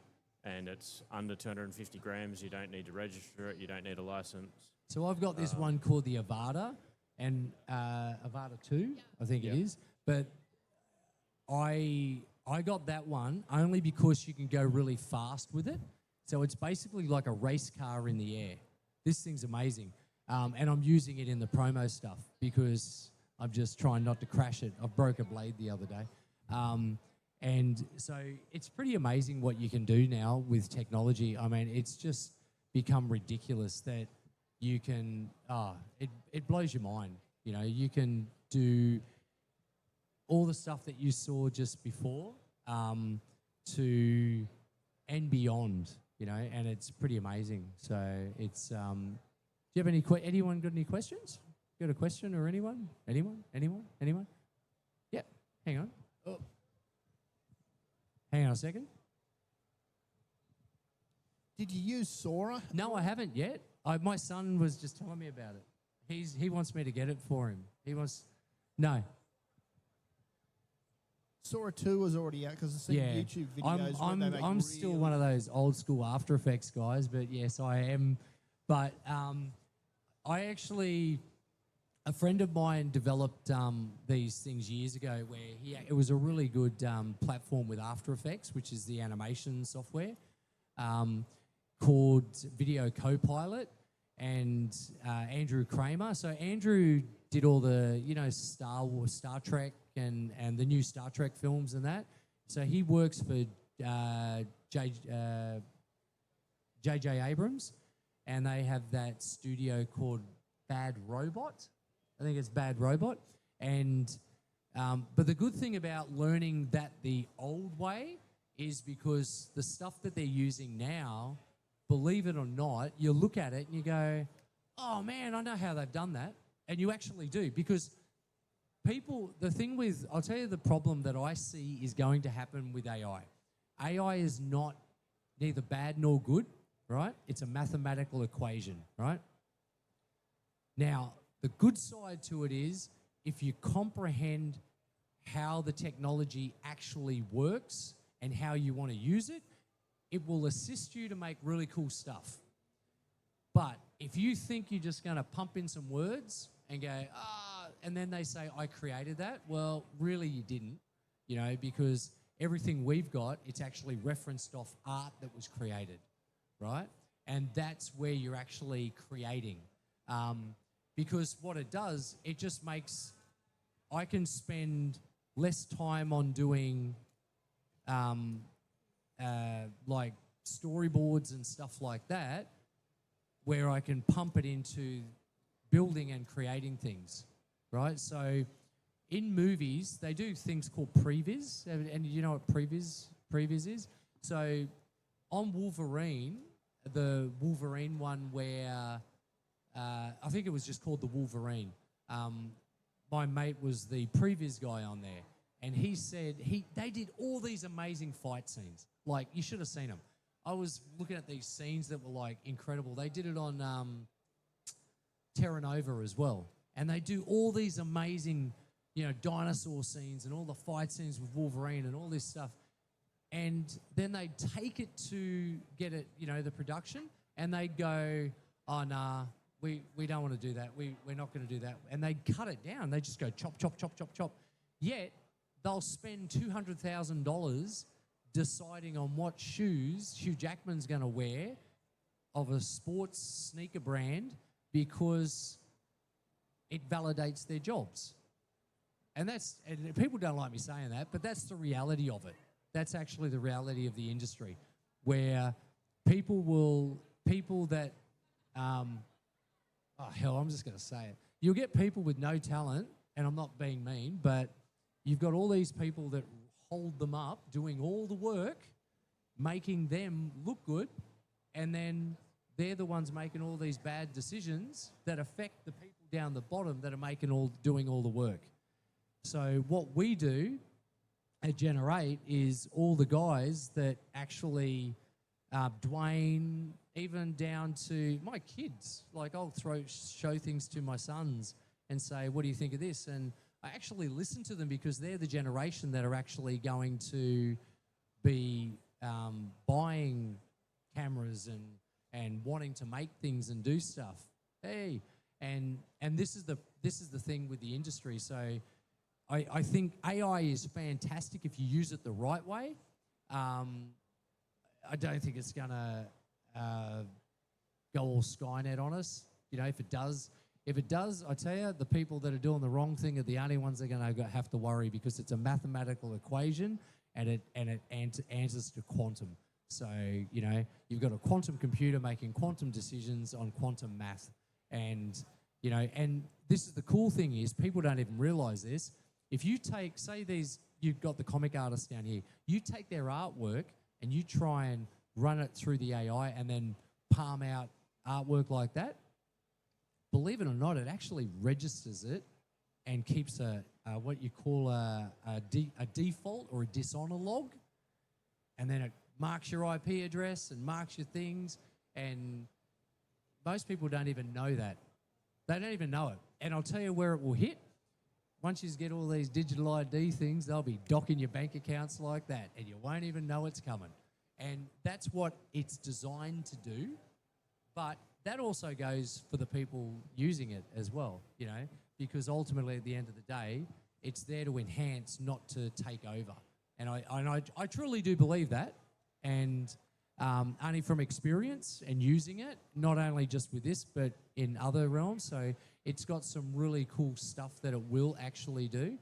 And I think that's the big thing with that side of it. So you got anything to throw in? Oh, the only other toy I was going to show was this. Oh, is that the Osmo? This little Osmo Mobile 3, which is a full 4K camera in itself with, as you can see, a fully stabilized gimbal, so I can move that around and it will just keep steady, so you can walk around with it. So we used one of these in America recently. Philippe, remember, I think he bought it off you. Philippe, he's our action stunt guy, and he took one of these to America, and I said to Philippe, bring a camera, and he rocks up with this thing, and I was like, seriously? Dude, where's your camera? And he's like, and I've got my Black Magic, I'm carrying all these lenses and all this stuff. You should have seen the footage he got off this thing. We went to Monument Valley. Has anyone ever been to the States here? No? Monument Valley, it's beautiful. It's like no cell reception, no nothing, no, it's dead. And we went out there and we used a drone, we used this. I don't even think I think I pulled my camera out once, but the footage he got with this was unbelievable. And we were like filming out the car, hanging out the car. It was just amazing what you could do. It was really, really cool. They're really good for doing behind the scenes, good behind the scenes stuff with it. And you look at it and you go, dude, can you actually attach a monitor to that? Because that's one thing I did ask him. But it's got a small screen on there, but you can also run it straight to an app on your phone as well. But no, the quality out of that's actually quite surprising, because they managed to pack a 1-inch sensor in that, the same as is in there, and it's 4K, great for YouTube. If you're doing YouTube content or for live stream type content. Yeah, he just used this. I just was working for a job. I was a bodyguard for somebody, and he had this as part of the kit, and it was really cool. But so the beauty of this is, if you're creating your own project and you're creating your own world and the things, you do not have to go out of your way and put yourself into debt, and because that's one of the big things I always see is people just, oh, I got to go get this. And now I just had a look on, I was on Marketplace. I like to browse Marketplace. And I was on Marketplace, and I have seen so many red cameras up for sale, like Scarletts and all of these. Just people are dumping them, and they bought these cameras for like 20 grand, and they're selling for like a couple of grand now, and they're not that old, really. It's ridiculous. They are a great bit of tech. The red cameras of late. I just know that a lot of people are dumping them because of the batteries. Yeah. Because they've got to spend so much money on just because it's so proprietary. You've got to stick with it, and you've got to, it's like you're kind of screwed. Where, with the options that we've been using, it's great because you can mix and match and what you can use, and the GH5's the one I've got. It's the same size, it's pretty much the same size. Yeah, same camera. Yeah. And we've been using it for behind-the-scenes doco stuff. We've got something coming out over the next few months called the Garrison 7 Unclassified. And you're going to see everything, all the ups, downs, everything that we've gone through to get to this stage. And there's been good and bad times. There's been things that a whole bunch of things that I think it's already on IMDb. They've got it up there, and the first episode comes out shortly. And they're only about, it's like a behind the scenes, and it's the cold, hard facts of creating your whole thing. The ups and downs. I've had everything. Every problem you could possibly imagine, we've come across. I had an actor who was a deserter from the army, passing himself off, and I'm ex-military, and so much stuff. It was like insane. But the cool thing is,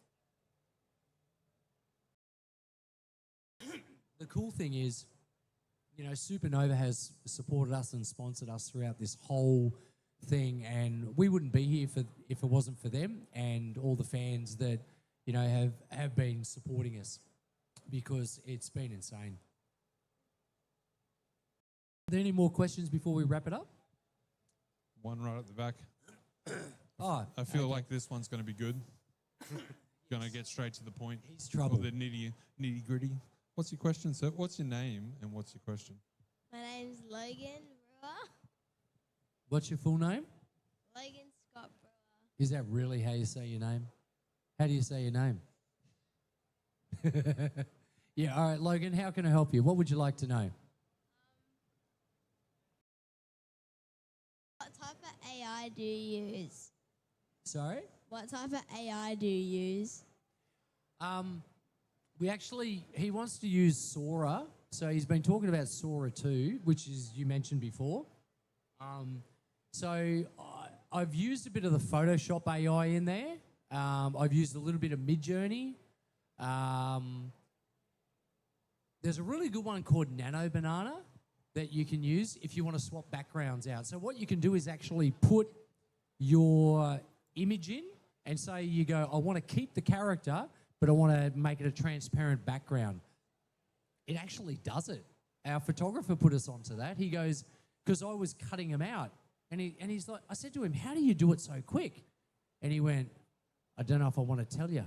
And then he showed me and I was like, you're joking. So you can actually take your image in and just go, you highlight, well, you just say, this is what I want to do. I want to keep the subject exactly how it is, and it just changes the background or takes it away. How cool is that?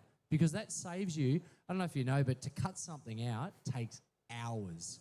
That's called rotoscoping. I did a complete video clip like that. Everything was green screen. It took me 6 months of rotoscoping. It was like insane. I bet you're an expert by the end of that. And I hate doing it. I hate doing it. It is. Question is how many times did the program crash while you were doing it? Oh, yeah. that was the thing. And I was using Premiere. Don't even get me started there. Now I use DaVinci Resolve, and I'm not promoting them. It just is a good program. And After Effects. Oh, yeah, one thing, just for anyone out there using After Effects, save it each time you do a CGI scene or anything, save it as its own independent project. Trust me, you will thank me later. Yes. I think this will be the last question. Yep. With the computers that you use, what's the most powerful CPU? What's it max out at that gets this done without melting? Well, I actually just have a Mac Studio with 1 terabyte of RAM in it. It's a bit of a beast. I didn't even have to put that much. My other one's got 356 or so. I don't know, something around there. It's not necessarily just the amount of RAM you got in there. It's also how you allocate the resources, because you can actually go into the programs, into the preferences, and you can actually allocate. And I think Photoshop by default takes a chunk. You can actually go, all right, I use this one for this, I use this one for that. So it doesn't, I'm a Mac man, but only because they converted me years ago. And now I'm like, man, now everything's an app, which I hate. And I try not to upgrade as much as possible. But you basically, look, you don't have to go ridiculous with your computer. Do you use Mac or PC?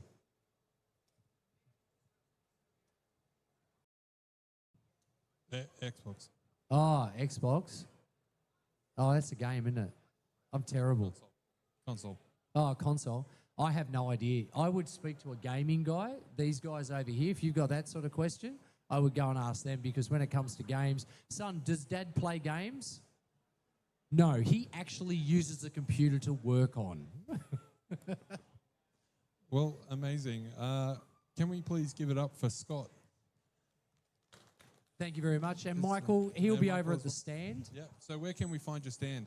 So we're just up here. It's over just across from, what's the name of the t-shirt place?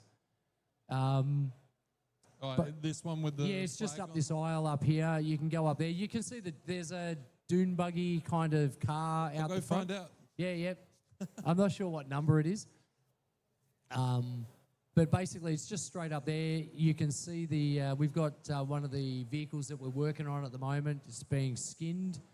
And we've got some of the props and the books and all that sort of stuff over. We've also got some things from Camera House, some vouchers, free vouchers, 20% off. No, or free $20 prints. worth of free printing. $20 worth of free printing. So come on over and thank you very much. Amazing. Thank you very much. Thank you very much.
Hi guys, and welcome back. Hope you enjoyed the panel from Garrison 7. We're actually going to have a super awesome guest. Scott from Garrison 7 will be joining us on this podcast very soon after he jumps off. But a little shout out to PC for subscribing on Clap Daddy's channel. I appreciate you. And no, Tetra, I did not get a haircut. But yeah, no, like it is really amazing what these artists can do with AI these days. Like even just going from a still image to making it move, and everything is just absolutely stunning. All right, cool. And great. Oh, thank you so much, PC. We're still figuring out some kinks, but so far it's been really entertaining. All right, so we are joined by Clap Daddy and Scott from Garrison 7. Yeah.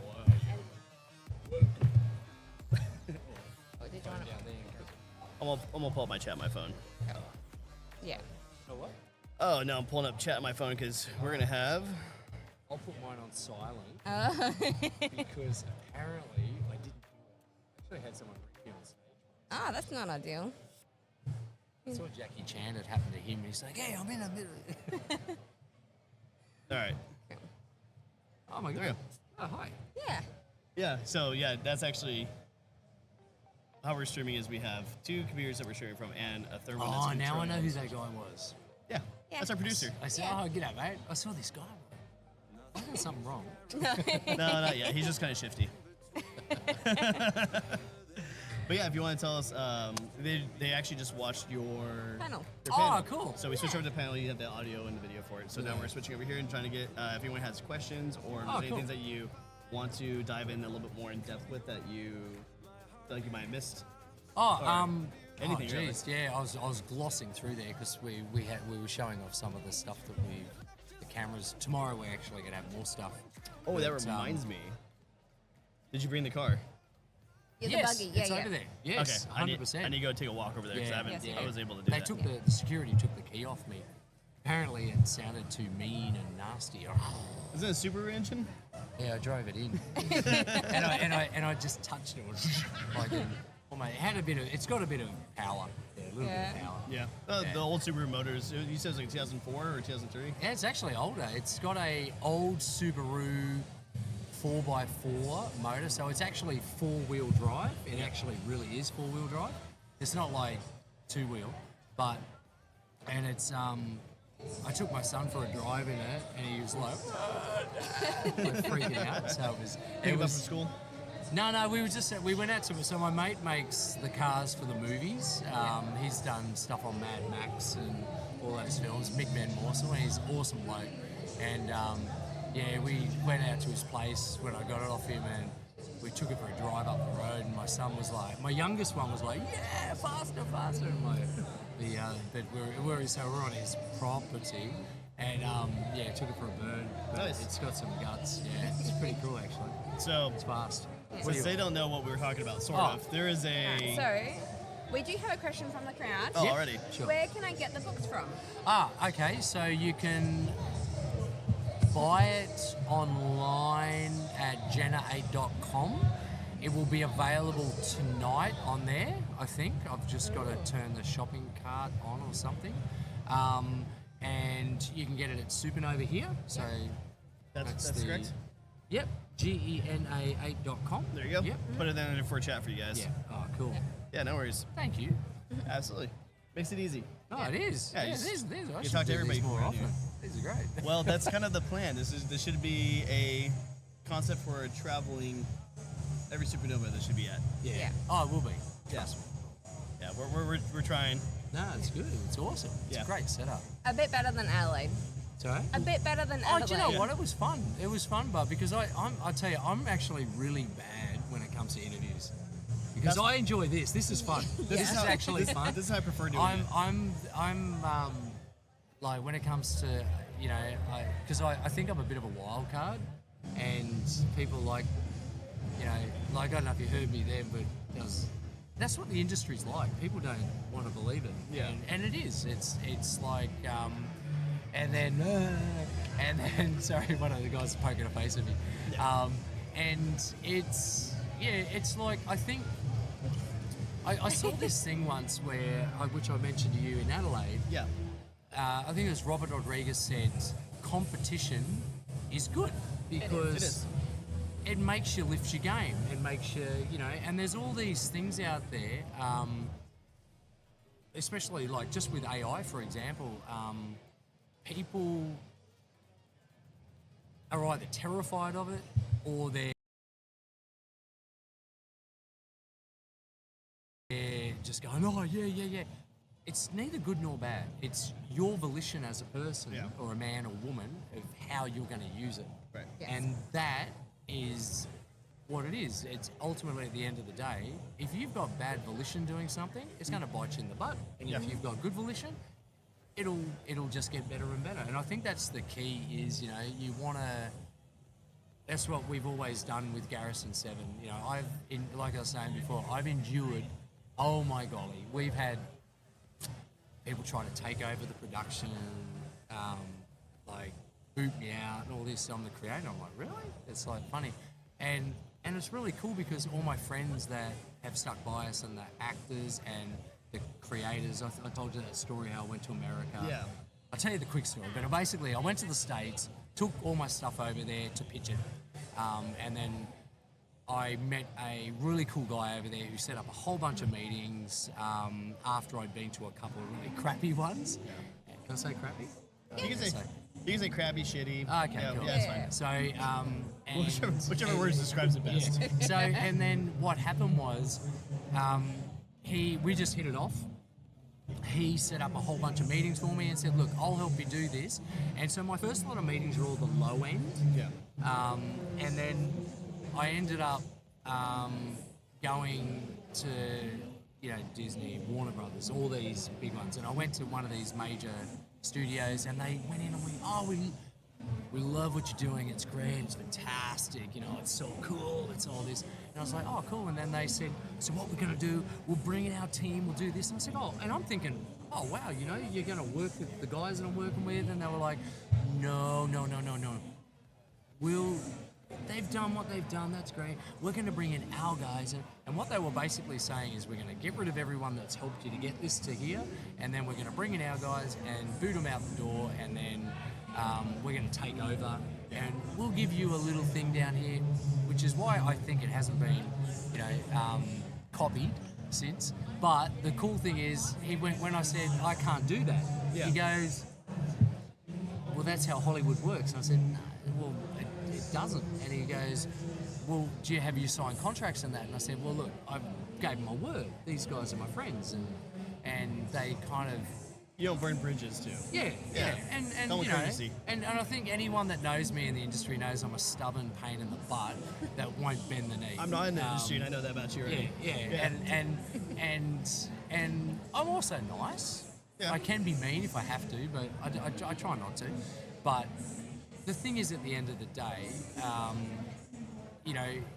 they were being jerks, and I thought, that's not cool. Yeah. And then I said, well, that's not as cool as my other name, and because they said, oh, what's Generate? And I said, Generate is my, we generate things. And then he goes, all right, so what's your other one? I said, 7.62 films.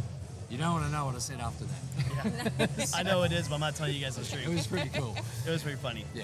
So I think one thing that everyone's going to want to know is, when is there going to be a pilot, or at least a teaser pilot? So now that I can do the really, really cool stuff with what we've done, some of the stuff that you saw on the live stream, we're building on the land at the moment. We've been excavating out there, and we're going into, so look, my number one thing, everything's out there. We've got 15 containers out there. We've got all the, basically now we're in pre-production where we're, it's taken us a long time to get to this stage. Yeah. But the audio book's coming out in the next few weeks. So there's an audio book, which is really cool. Some of the actors have actually done the voices, and it was narrated by the epic guy, Jim Meskerman. You have to check him out. Look him up. Jim Meskerman, he does Jim impressions. You'll be blown away. You should do an interview with him, man. He's epic. He's epic. I'll put you in contact. He's really good. That'd be amazing. So, yeah. So, hopefully soon. Hopefully by the time next year, might have something. Yeah. Oh, yeah. It'll be. Yeah. Okay. I've actually already started on this new teaser trailer thing. So I started when I left you guys. So. Well, hopefully we'll catch up more later on this weekend if we can. Yeah, definitely. That'd be great. But we need to get over see if I can bring Krause in. The last panel of the day, which is a couple of indie game showcases. The two that they are showcasing today is Key Fairy and Moonbrella. So we'll throw it over to the panel right now. Be right back. See ya. Minutes, and then we'll check out the next game. Sorry, that was... So get comfy. Really and no, that's cool. I saw his 2 minutes. And see what's in I was store. thinking, Take wrap away. it up, Any Scott. questions from yeah, you? I can let me talk. know, and I'll give me get a my 5 steps in minute for the and day. boom. I'll just. Hello, Tiffany. Hi. Lovely to So you just meet put 2 minutes. Just go like this. Just go. Very like lovely that. to show off again. Yeah. Just go. So, what is Just go 5, 4, So 3. this is Key Fairy. It's a game about being a little fairy we'll in try a to big, get, spooky, whimsical forest. Yeah. There are terrible monsters that want to eat you. Yeah, and you really want to cool. make friends with Because them. you have so some of your mess. You wanna can I bring pet one the of- monsters? Yeah, I'll bring You some can of pet the monsters. stuff. Well, Let me try that. Yeah. they're probably not exactly. We have such a, we I are imagine literally there's gonna be live somewhere from, in the like, game there's a monster you can pet, from but mostly cool. the forest is under a spell and you're trying to break the spell. And once that spell is broken, then you can like chat to the monsters and get to know them, and sometimes make them feel really. So basically, it's around wanting to become friends with the monsters and showing that there's another layer to them underneath. Yeah. So like the monsters are under a spell, but once the spell's broken, then they go from being a monster to being a monster who's also a person, and you get to find what's sitting under all their like anger and anxiety. You know, there's a monster in here that, like, you know, their curse is loneliness, and when you chat to them, you get to find that out. So, what was the inspiration behind this game? So the inspiration comes from a lot of different places. Rotate with your right stick. Comes from a lot of different places. It's inspired a lot by fairy tales in general. Not like a specific fairy tale tradition, but the general style of storytelling in European folklore. As well as, like, the art is all ink illustrated in this game. I'm doing this with pen and paper. I love the art. So everything was pen and paper. Every single pen and paper. There's a lot of sketchbooks that I filled making art for this game. A bunch of it is gel pen as well.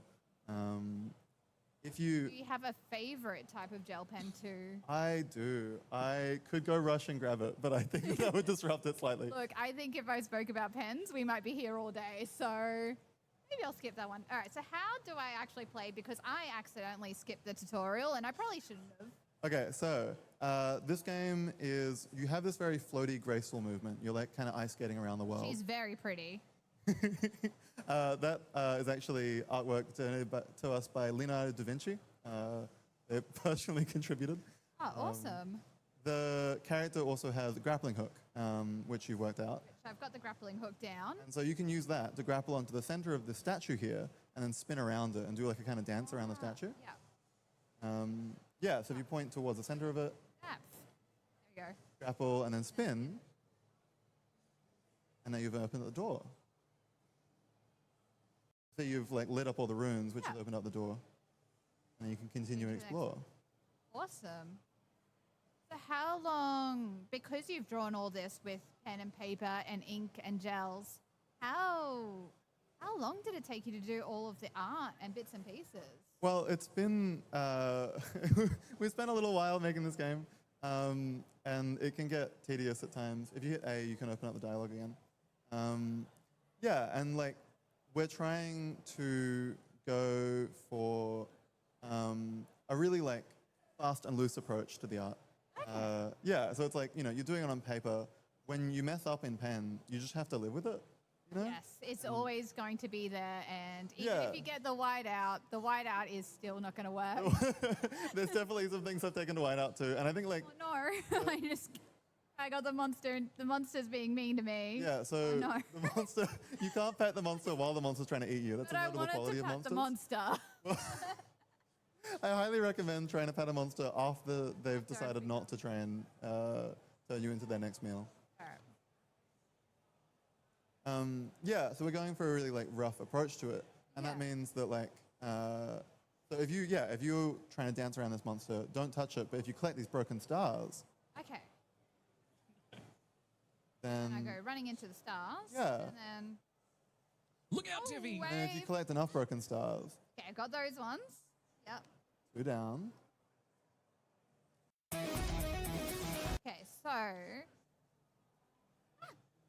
Oh no. Oh no, that's right. Try again. No, you're all good. So so is this currently out, ready, like on Steam, or what platforms is it going to be on? So there's currently a demo up on Steam. We're planning for release in Windows mainly. Windows? Yeah. If we get enough interest, then we might port it to other platforms. So potentially on a Switch or an Xbox or a PlayStation. Switch would be our most likely thing to go to. But yeah, it's dependent on getting enough interest in the game. I'm so sorry that I am horrible at your game. It's all right. I'm sure you'll work it out. So your objective is to not get hit by the monsters. So we're emulating a bullet hell in terms of the gameplay style. Yeah. But replacing shooting back at the monsters is trying to avoid them and collect the stars that they're dropping. And show that you're more of a pacifist because you're not Yeah. hitting them, you're just dancing around them. Yeah, so if you get that star, then yeah, you're showing like because we're going like trying to leave it up to interpretation. Yeah. But the idea around the stars is that they represent the kind of like the things that bring people to violence. You know, all the negative thoughts and emotions and memories that push Showing that people to- there's like light. Yeah, and so you're into fixing the these path. stars, and then once you fixed enough, look, the monster has calmed. So now you can pet the monster. Now I can go over and say hi and thank you, little one. I hope I didn't cause too much harm. So I go, worry not, little bird. That is very adorable. And then off to the next room. Yeah.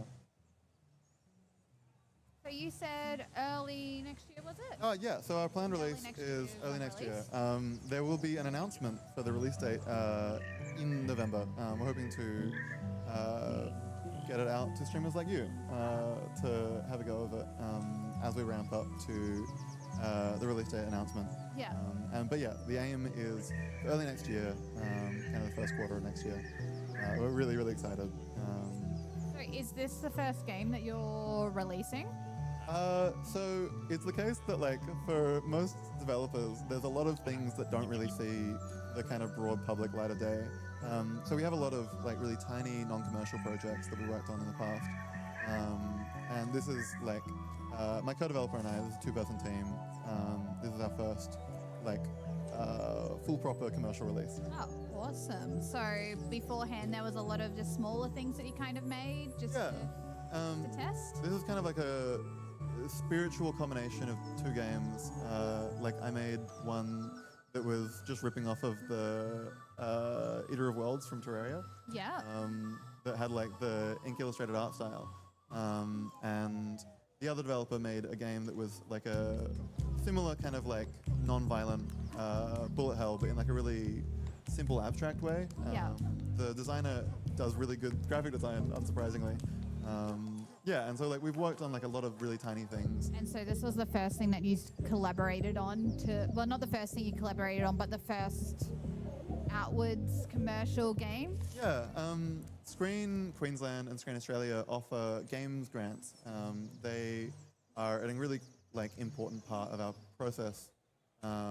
Getting into turning like to move towards commercial release.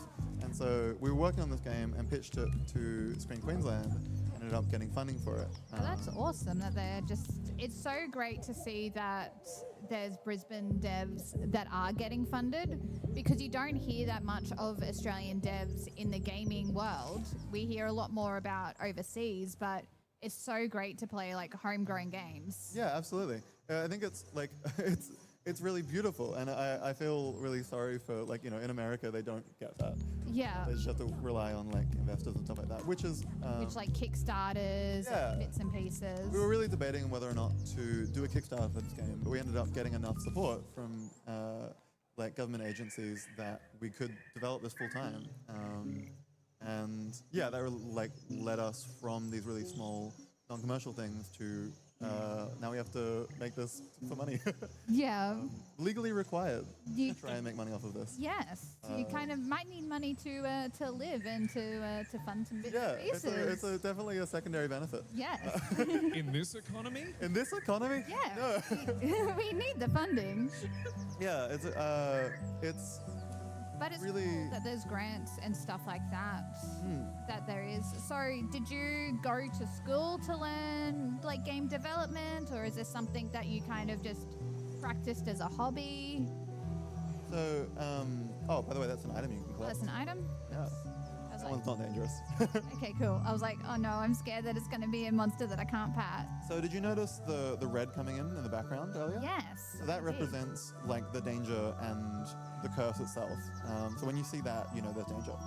Yeah. Yeah, so we both were making games for a long time before studying games. We met through studying games. Okay. And before that, we were making our own projects. I've been doing this since primary school, really. Yeah. And then kind of getting into high school. And then So basically a good 20 years of developing. solid- a good 20, a good solid 20 years. yeah, approaching something like that, Yeah. decade and a half or so. But it's more like, I think I'm stuck. Okay, well, try heading left. So you see the little so it was paths to on the left. floor? Oh, yes, yes. Usually you can follow the path to find the way out. And the way, and So you can head left again. I mean, I think the map may tell you where to go. Hey, to talk to it? I can press A. Yes, I am a little lost. So I search for a key. But what about my path forward? The path forward snakes to the west through its barrowed by the Great Gate. So then I must need a key. And the key lies to the east, which is the item that I just picked up. It is. That You was collected the key. already. So then I head to the west and keep following the little path that you created. And wake up one of these little creatures. Are you? No, you're not mean. I can keep on wondering. You're the meanie here that I want to become a friend with. Oh my god, there's 2 meanies. I found the mini boss battle. I found the mini boss battle, guys. You have to use all the skills you've acquired, which I'm sure you've acquired. Which I have acquired a lot of skills. I am. That was a acing this beautiful game. little swing you did. Yeah. Time to lock in, Tiffy. I am locking on in and trying to beat this double boss battle So be very without careful. dying, and I died, and the red was very dangerous. So if you're finding this game too hard, we've put in a lot of effort into adding a lot of accessibility features and assist options into the Yeah. game. We're really inspired by the way that Celeste approached it not as like a difficulty setting, but as like a way to tune the experience to suit you. So that is available if you would like. But I That believe is- in your ability. Thank you for believing in my abilities. So- Somebody needs to. Somebody needs to. You should be careful of these enemies because they do do a projectile attack. Okay. So you can see like the little sonic Yes. blast coming out. I can see them, and I can see those little bits of red to be dangerous. Yes. And I know I don't want to go too far into the black because I can see something lurking in those signs. You must be careful. I must be careful and not and try to collect these stars as I go through. All right. So you calm down one of them, and there's one more left. All right. There you go. There we go. We got through the boss battles. Second go. I hear the thickest has started wondering, whence do they wander? A to select them, yeah. I would never know. My hearings are burdened by the bush. Alright. What is the thickest? Perhaps it's too early. Alright, so there's some little knowledge for us to wonder It's and true. to wonder There's about. mysteries that you must find. Yes. And I thought I had a key, but I'm guessing because I died, I lost my key. Well, if you press B to exit the dialogue, and you press Y to open your inventory, you have a key, but Do it's you? an ancient key. And that was not. I will give the ancient key and see what happens. but I would like to give you my ancient key. Why won't the ancient key let me go through the gate? Well, because clearly an ancient key is not a key at all. It's just something quite key-like. I see that. So Clearly you need an ordinary key, a true key.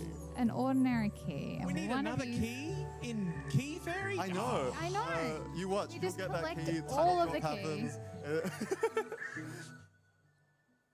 So try heading up to the north that there. There's another path door. that way. And look at And that. there a is a key-like key. as opposed to an ancient Ooh. key, which The is key different. key. Yeah. Key Ancient key. key and key are legally distinct objects. For all intents and purposes, they cannot be traded as like. Now, there we go. And You've now unlocked I the gate. followed. Now I got through the first level of your game. Did. I Very did. impressive. We're really inspired making this game by the original Zelda.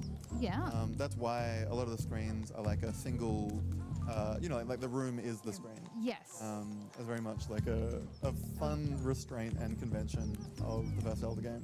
Which a lot of games don't have that restraint anymore. It's like No. you just kind of wander and everything's open and back and forwards, and it's like it's not all just on your one little screen. Yeah, it's really interesting because it gives us a lot of opportunity to think a lot about the visual composition of a room. Yes. It's like what we make is what you see. First go, Tiffy. Pools Let's of go. thought reflect the dark sky. It's like the dark sky. Reflect the dark sky? Truth lies in a bed of leaves. In a bed of leaves? The past is present. The future is a myth. What future are we living in if the future is a myth? future. Well, you can't live in the future until you get there. That is true. And until then, I guess we're just living in the past. Until then, well. I mean, I would argue that. Or are we living in the current? I mean, when you get into a river, you're definitely living in the current. You know, that's a notable fish trait. That is true. And in the current, do we just have to float along with it? You just have to float along with it. You know, how fitting, given that you're floating around with your movement. Yeah. Floating in the current of the present. These words are of the tree, and I shall try to heed their warnings. Pools of thought reflect the dark sky. I think I accidentally hit back. I like the All right, second. do as I wish. Well, I guess conversation I'm going option up. there. What? What? What are you on the about? up. If you pick what, then the monster just replies with what? Huh? You don't get it? So if I go weep, will the monster just weep at me? Well, that's the. Oh, okay, I see. It will. I mean, it's a stone. It doesn't really reply. It doesn't talk back. Oh, there's a question mark. Hello, traveler. Whence are you traveling? That is my business to where I am traveling. Perhaps am I traveling to my grave?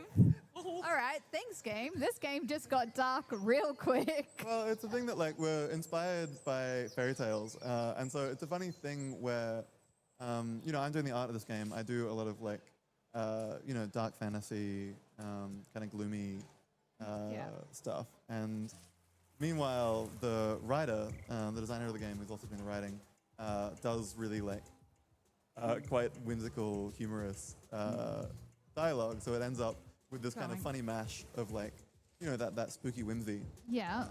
Which is, that's fairy tales. That's what they like. And I feel like it's more towards, at the moment, the grim fairy tales. Not the quite a happy ending at the moment until maybe the end. I mean, there might be happy endings if you didn't die as often. Yeah, look, not gonna lie, I'm pretty trash at all games.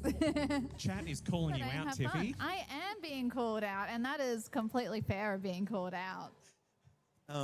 It's, I think the story is about a world that is in darkness, and you are tiny, and the world is very big and scary, but you will overcome it. You'll find a way.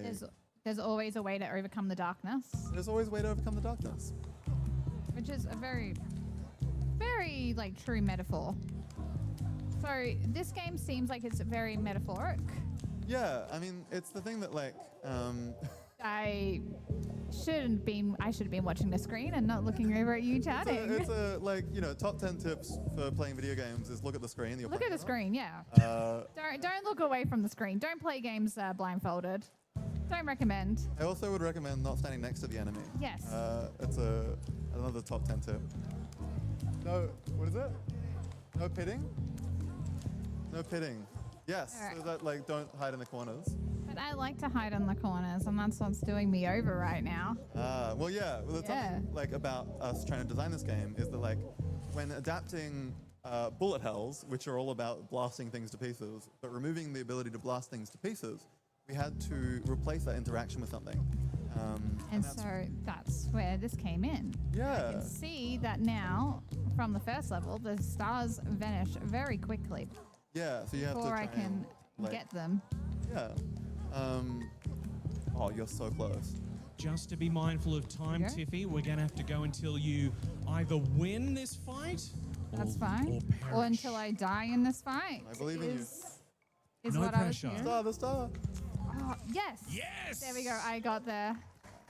I am sorry, little fairy. I feared you worked for the crown. Never feat. I am but a humble traveler. Thank you for letting me be your humble traveler in your game today. Thank you for being a humble traveler in our game today. Thank you. Really appreciate you checking it out. Yes. Thank you and both. So, coming out early next year on Steam, available on Windows. This is Mars, the creator of Key Fairy. One of the creators. I'm One the of the artist. creators. Two-person team. Go find it on Steam. This demo is available right now. You can play it yourself and die less often. Yes. Honestly, this game is a lot of fun. I'm just really bad at playing games and chatting at the same time. That's what I get for being a streamer. Hey, don't let her fool you. She plays a mean Mario Kart, I can assure you. So a big round of applause for Mars, developer of Key Fairy, or one of the developers of Key Fairy. Epic Tiffy, you can find her live on Twitch. quite often. She does a lot of fun stuff on there. Let's get the game switched over to Moonbrella.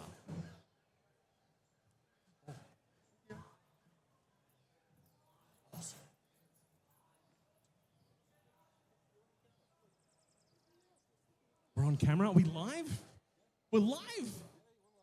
So that, of course, was Key Fairy, developed here in Brisbane. Epic Tiffy managed to lock in, warm up, and get us through a handful of the early stages of the game. Fantastic. We're going to be swapping over to Moonbrella, also developed here in Brisbane.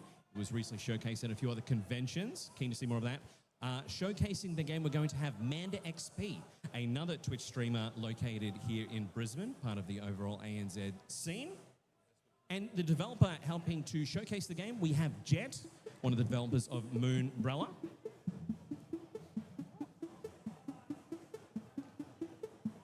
All right, let's give a big round of applause. Welcome Manda and Jet to the stage, please, everybody.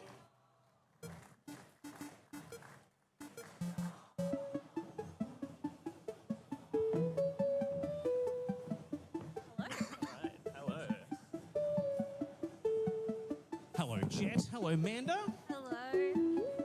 How is everyone? So what is Moonbrella? So it's a platformer Metroidvania game where your goal is to upgrade your umbrella in order to eventually reach the moon. So as you can see, the controls are quite unconventional. Yes. So you can aim the umbrella with the right joystick. Basically, there's no real jump button in the game. No. So you have to aim the umbrella down and press the right trigger button. And that pokes the umbrella downwards. The trigger button. Okay, yeah. Yeah. So if you poke the umbrella into the ground, you can do a facsimile of a jump that way. Yeah, pretty much like that. Right way might be great. Yeah, so I'm not a controller player, by the way. that's all good. It seems like you're getting it anyway. Flower? Yeah, so this flower is kind of part of the simple story that the game has.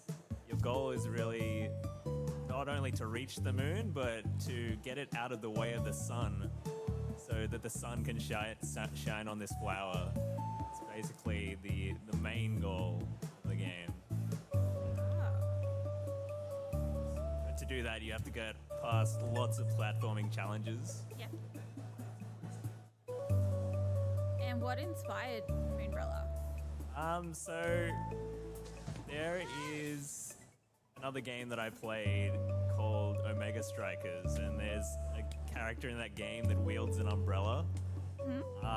And I was thinking, like, this moveset's really cool. I wonder what it would be like in a platforming game. And it just grew from there. There's so many different things you can do with an umbrella, and I try to, like, showcase a lot of them in the game. I almost had it. Can I collect the light? You cannot collect the light. But there are plenty of collectibles throughout the game, kind of like the optional goals. Am I meant to go up? Yeah, so you'll find out that, like, that gap, that ledge is a little too high to jump up.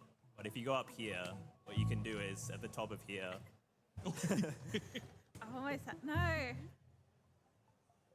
You're getting it. So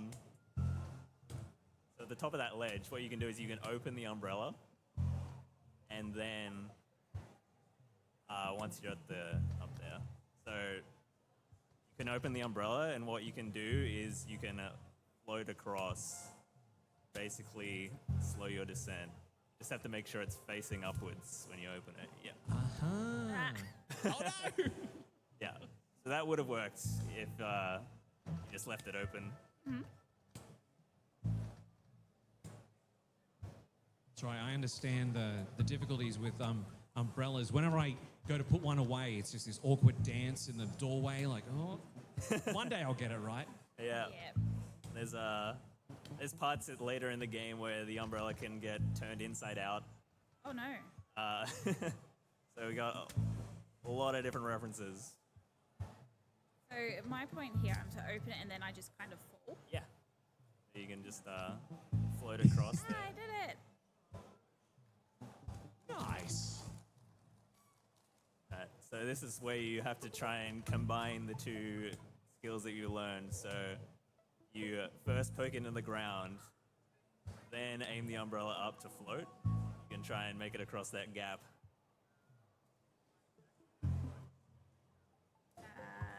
Right. Yeah. Oh, so close. Yeah, so that's the idea basically. So if you open the umbrella when you're in the air.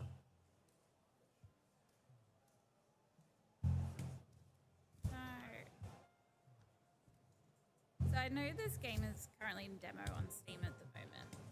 Is it intended for controller only, or can we play mouse and keyboard as well? It also does work with mouse and keyboard, yeah. Basically, the mouse movement is how you aim the umbrella. Okay. And you can just use WASD in the keyboard to move, so works with either control scheme. Almost had it that time.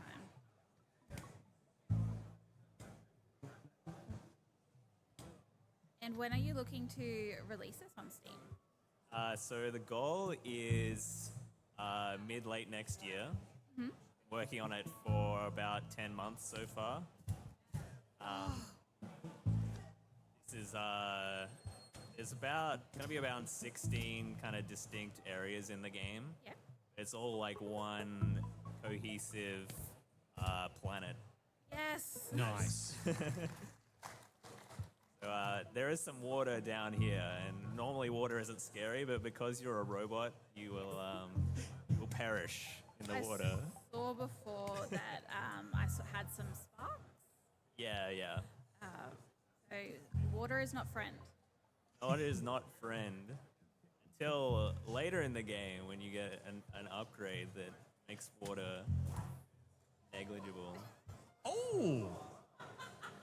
So there are kind of like, it's a physics-based game, so there's a lot of like emergent properties with how you can move the character around. We saw one of them just there where you can actually kind of hook the umbrella canopy. You are supposed to go down, by the way. Oh, am I? Yeah, yeah. Oh, no. So you just have to head face first into danger.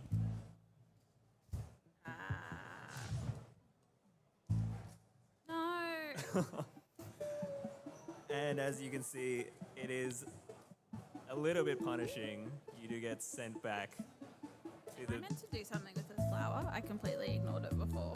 No, it's just kind of there to show you what your goal is, I guess. There's a lot of kind of subtle clues in the game. It's not really like in your face. There's no dialogue. So it's kind of just like up to the player to interpret how they want to. So I noticed if I was to go further that way, there's a ledge. Can I jump from here to there? You can, but you'll find it very difficult unless you find the first upgrade. So the first upgrade is the hook handle, and you'll find it at the bottom of that cave. If you want, I can get back to the area you were. Oh. Yeah. So it is technically possible to get up there.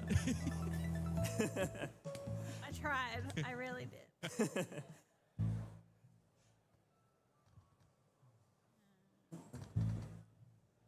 Amanda will quickly find some speedrunning exploits Oh yeah, right here on the stage for you. There's plenty of speedrunning potential in this game. It's actually one of the things I'm trying to design for. There's a lot of like combination moves you can do as well once you get the hook handle. There's ways you can gain speed and height. At the beginning, you have limited tools. You only have the poking ability and the opening of the umbrella, which allows you to float. That's a great way to look at developing a game for thinking of the speedrunners, because of course you could go from The other conventions you've shown this at, Supanova now, maybe one day GDQ or something like that? That would be very cool, I must say. I've actually, one of my friends has already been speedrunning the game. He's put like 50 hours in for some reason. It's like nowhere near done, but he's better than me at the game, so there's potential. And are you looking at releasing this on other platforms outside of Steam? Yeah, so ideally also on consoles. So I have another game called Sumorbit that I've been releasing on consoles as well, so...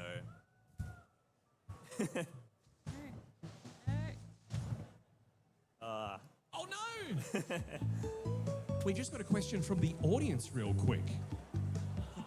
It's real, the microphone is here. Ask away. What software did you use to create this? Unity or Godot? Yeah, Unity. Unity. Yeah. Yeah, I like Unity. It's what I'm used to, but there's a lot of other cool engines as well.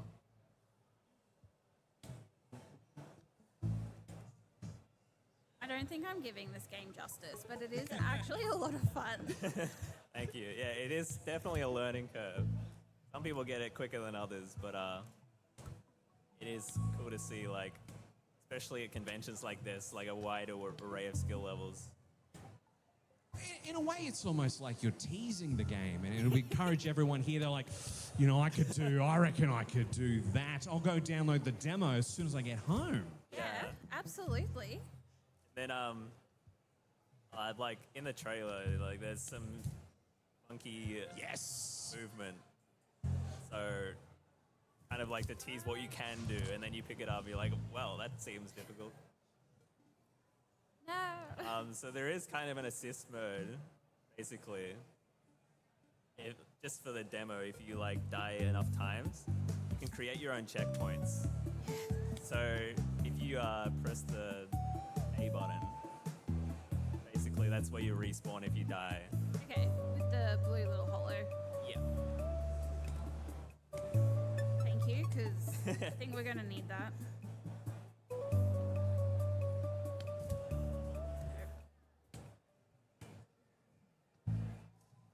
I just love the hopping up the stairs. I just think that's super cute. It is. No. It almost reminds me of I don't know if other people remember this, the robot from one of those old Wallace and Gromit shorts on the moon. Yeah, I was kind of with the character. I was thinking about, like, because I knew I wanted to use an umbrella, but I didn't know what the player character should be. But I was like, I want you to avoid getting wet. That's something, like, if you have an umbrella, you want to protect yourself from a rain, but you won't die unless you're perhaps electronics. So that's where the idea for the character came in. I don't know why I'm panicking now. Yeah. I've noticed for this first part, once people start to get better at the game, they actually get worse at this jump in particular. Because all you have to do is just kind of, like, go off the edge. You don't need to jump. I don't need to jump. You don't need to jump beforehand, yeah.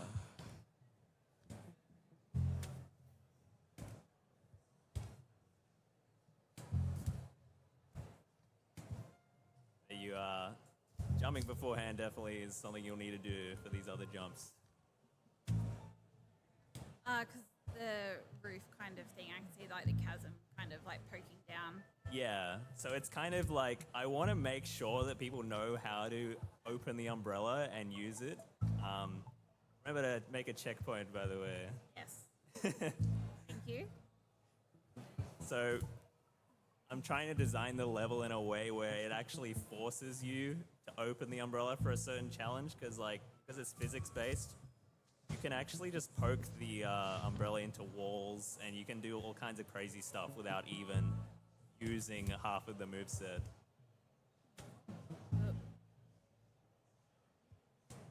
Okay, that was a little jump. Oh no! A checkpoint, it's okay.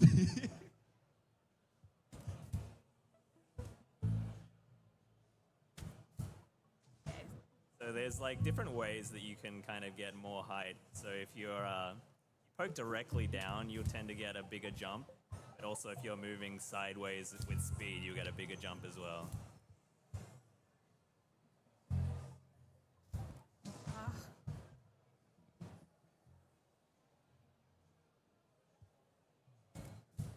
There we go.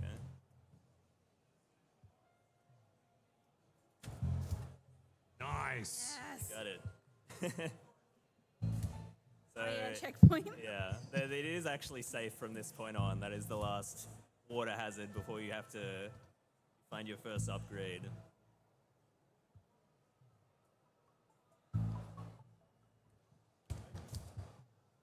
Should I have flown all the way across? No, you can actually just, it's pretty tight, but you can just jump up there like that, yeah. There we go. Yeah, so it's definitely a game for the more hardcore platforming fans.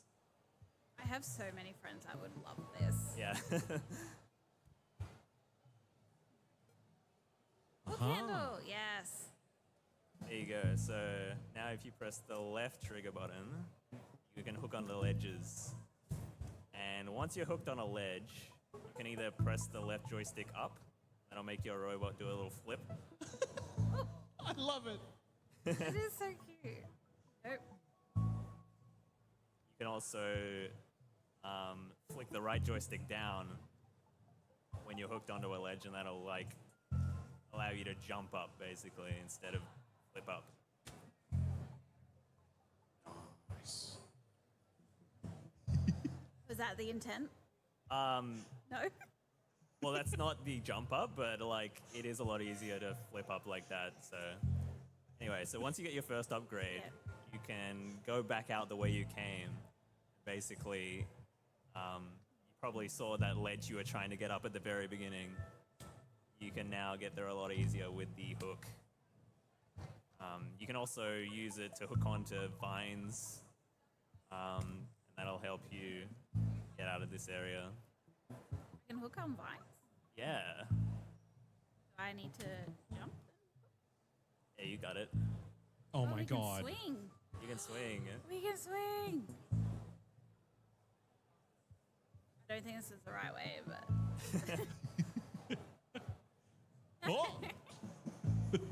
I think you've added more difficulty by adding the left trigger.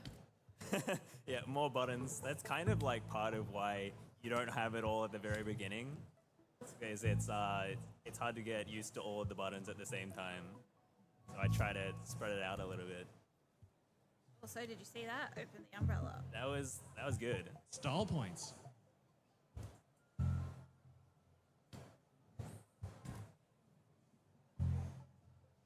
And can I like jump again? No. Yeah, so if you flick the right joystick down while you're hooked there, you'll jump up like that. Okay. Oh my god. The possibilities. Yes. Possibilities. And so you've got to like reset before you do it again. So yeah. I'm kind of no. Well, nope. So yeah, you can't like just power through it. Yeah, I mean you're getting it. Not that time.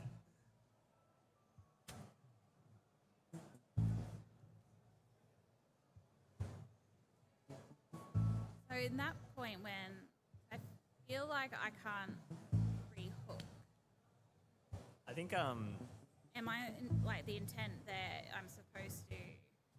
yeah, so if you like move the hook around like so that it comes closer to the center of the vine, it should hook back on.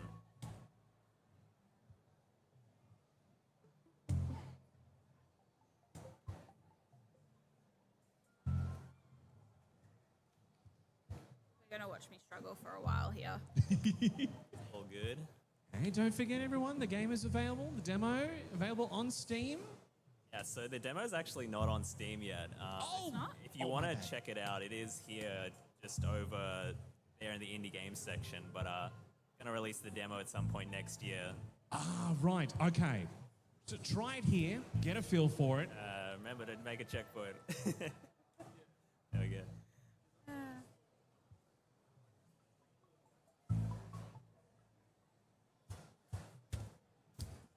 Oh, I've got the vine. I think I'm just so used to kind of just pushing my way through now.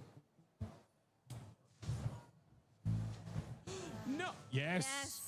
Save myself. Yeah. So the water doesn't instantly kill you. You can survive. Oh, no.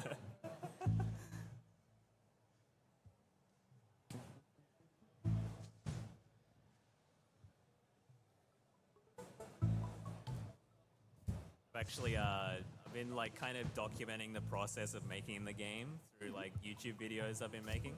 No, that wasn't it. The other way. It's kind of like been the main marketing I've been doing for the game as well. Get And people interested. how can we find you on YouTube? It's Jet Williams Dev is the YouTube channel.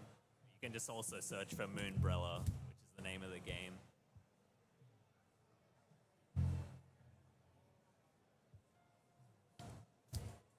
Now it's meant to... Yes. There we go. Well done. I should have hooked there, shouldn't I?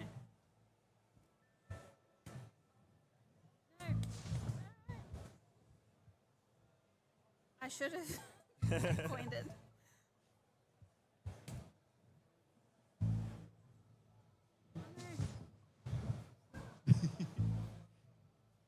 Can I get style points in this? Because that was pretty good. Yeah, I mean, there's plenty of stylish things you can do.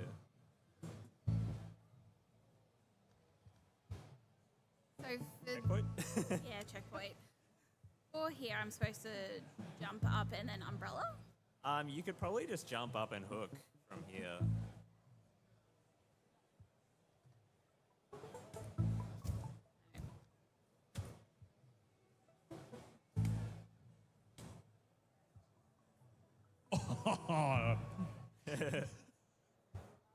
I will do the unimaginable.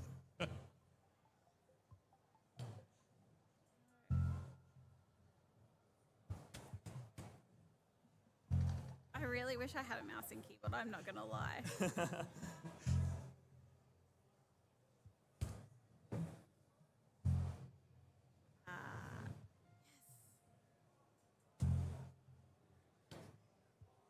Yeah, it's one of those games where like it takes a little while to get the hang of the controls. But once you get the hang of them, you can do lots of cool stuff. Of course, this is the area you were talking about earlier about getting to. We're back. Yes.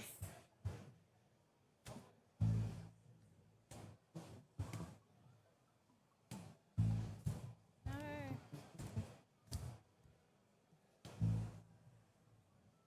Should I go that way? You can kind of go either way. Like, you can go back to the area that you were at the start. You kind of end up in the same place. So I've kind of tried to design the levels around multiple different paths. So it's very non-linear experience. You can kind of... Choose your own adventure? Yeah, exactly. Okay. This might be... no.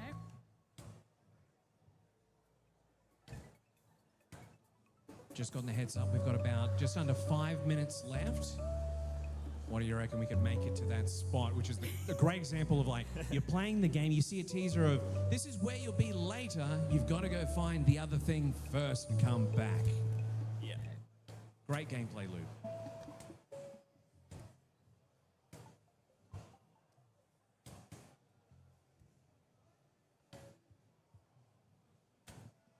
Actually, and someone who's not a control player, I feel like it's a good way to actually learn. Yeah, because you have to use like both sticks at the same time. You also have to have like, well, yeah, at the moment you've got 3 buttons, like one on the shoulder and the 2 trigger buttons. So it's getting all the fingers going. Towards the end of the game. Nice. Let's go. Checkpoint. And so if I kept going this way, I would end up over there. Yeah, that's where you're trying to get in before. So basically, Now your goal is to get to the top of this building. So you're kind of left alone on an abandoned planet. And not really much life going on. And you'll find kind of subtle storytelling throughout the game. Like obviously this building it's crumbling, so whatever inhabitants were here have not been here for a while, but they left this robot behind to kind of like Wally. Yeah, it is a lot like Wally, this story. You can find like flowers as little collectibles and gemstones as you explore the world. There we go. It's like Wally has his little collection of Rubik's Cubes and knickknacks.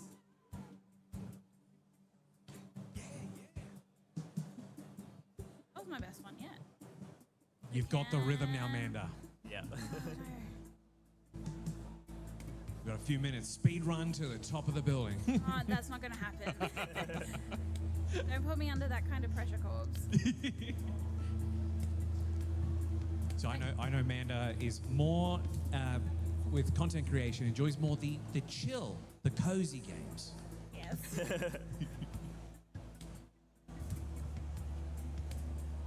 Okay, I've lost it. I've lost the plot.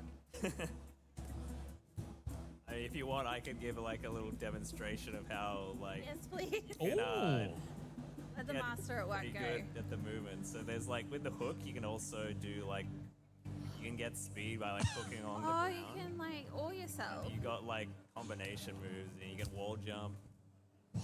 What is this? And you let me struggle? Oh my god!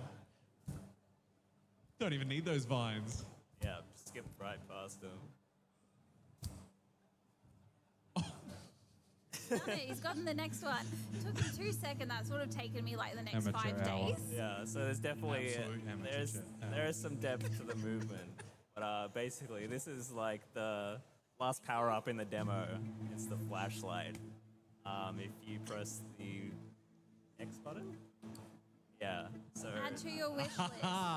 Everybody, go right now onto Steam, download the app onto your phone, and wishlist this game. yeah, thank you. And you can kind of angle the flashlight if you move the umbrella around. If you open the umbrella, it kind of has like a more diffused area. There we go. QR code and all. That's so clever. That is very good. Thank you. Well, there you go. Give it a scan if you'd like to check it out. Available next year. Thank you. Can we get a big round of applause for Jet and Manda for showcasing this here to wrap up the gaming stage here at Supanova Brisbane on the Friday. And you can find Manda live on Twitch regularly. It's Manda_XP. Thank you. Go along and check both of those out. Thank you so much for giving us a fun experience for the end of the day. That was awful, but. Oh, that's all good. Welcome back. Welcome. Yeah, I beat you to it this time. You did. Welcome back, everybody. My name's Maddie Jade. So rude, but so accurate. So, as we are approaching the end of day 1 of Supernova, Ah, it was a long day. it was a super long day. Like, we have only brought you along for a little bit of it. Oh, only if we could bring you along during the technical difficulties and the way that we almost all choked each other simultaneously. Yeah. Was Many mental breakdowns. yeah. There's some broken equipment out back that we just full on office spaced on. You Wasn't our would- equipment, somebody else's, No, but yeah, they don't someone know else's. about it. Yeah. No. But tomorrow is going to be a pretty flat out day. We're going to be doing a couple of interviews. Some special guests tomorrow. Special guests Yes. tomorrow. But also on the panel stage, we have LARPing. LARPing. We have speed running. And we also have how to create your own VTube character. Yeah. Which and role playing. yeah, which is someone that we know does all hand drawing on stage, and will show like It's pretty phenomenal. it's actually really neat. It's really cool to see people actually use the drawing tablets. Yeah. And be able to do it. So that's kind of cool that she does it right there Yeah. on stage. Yeah, I'm major jealous. I am majorly jealous of people who can draw because I cannot. Your people are pretty nice. They're like the perfect stick figures. Thanks. You're welcome. Thanks. I try. So apart from them, we are also thinking about bringing some cosplayers on the stream. Yeah, play some games with cosplayers. Yeah. Because obviously Supanova, I feel like 100% has been primarily based around cosplay.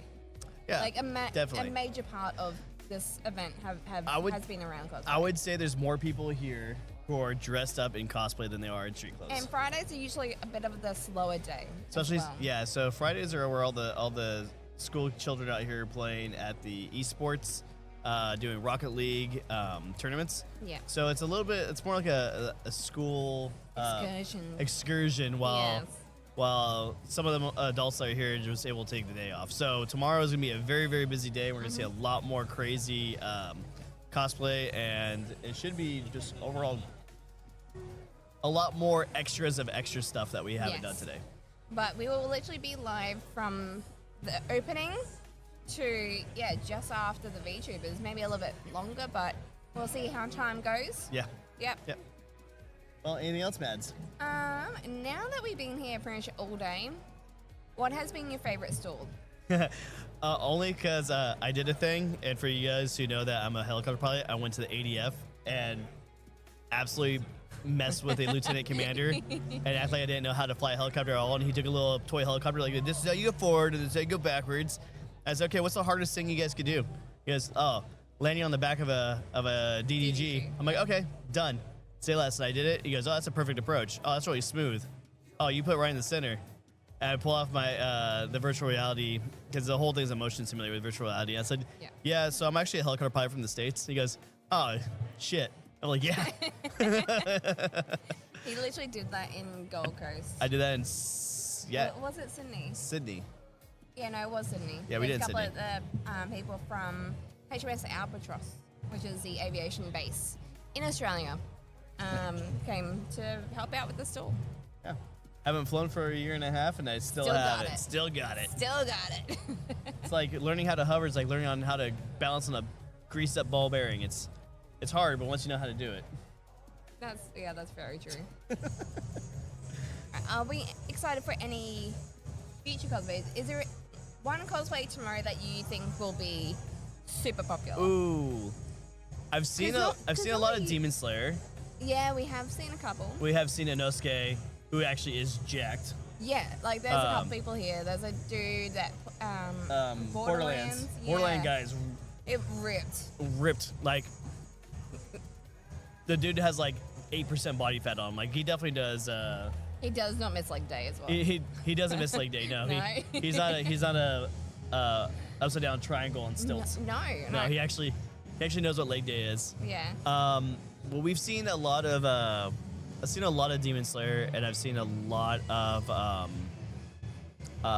My Hero Academia. My Hero Academia's been massive on today. I have seen a few Has Been Hotels today. Yes, I saw Lucifer. I saw the owl. Solus. Yeah, Solus walked by. Well, Solus is not from Has Been Hotel. It's the same universe. Same universe. It is from Hell of a Boss. Hell of a Boss. Yeah. Yes. And then for those people who are or have watched Has Been Hotel, we're literally watching the second season. Yeah, we started of last night. Has Been Hotel literally yesterday. Yeah. Yeah, it's pretty wild. Actually their animation did a lot better. Like they cleaned it up a little bit more. Even Still though kept- this color saturation is brighter. Smoother. Yeah, smoother as well. Yeah. Anything that you're looking forward to? So I reckon we will see probably a fair bit of, a lot more Huntrix tomorrow. Don't mind me eating brisket. I'm hungry. I know you're hungry. But definitely Huntrix is going to be, I feel like it's going to be a very popular one this weekend, as it was one of the newest animes. Would you call it anime? Animation style movie to be released. And that's usually the way it goes. It's whatever's banging is what the cosplay goes into. Yeah. I would say, Oh, Polygon, thank you for the 13 months. It's 13 months already? That's insane. I'll say Damn. hi, Amy. Hi there, big boy. Thank you so much for it. But we are, it's whatever's been. I'm actually surprised I haven't seen Mini Chainsaw Man. That is true. It's very easy. It's a very easy one to do. Yeah. But I haven't seen it. I would like to see Chainsaw Man. I know you like Denji. I do like Denji. Yeah, Denji's your favorite character. Denji and I have a very relatable characters. Yes. I'm kind of a empty-brained ADHD Neanderthal, and so is he. So yeah, no comment. and he but likes womanly figures, Yes. Yes, you do. powerful redheads, which is weird. All right, how crazy. Yeah, man of taste. Yeah. And, but for sure tomorrow there's gonna be a lot of hundreds. I'm hoping so. I feel like a lot of kids that are gonna be brought along with their parents. There's gonna be lots of little roomies running around. I probably. Oh, I did see a lot of the Love Hashiro. Matsuri. Yeah. Yeah. I've seen a lot of those today too. Yeah, I've seen a couple of them. I know I said Demon Slayer and I was very generic, Yeah. but I have seen quite a few of them. Yeah. That's about it, really. Yeah. But the stores are fantastic.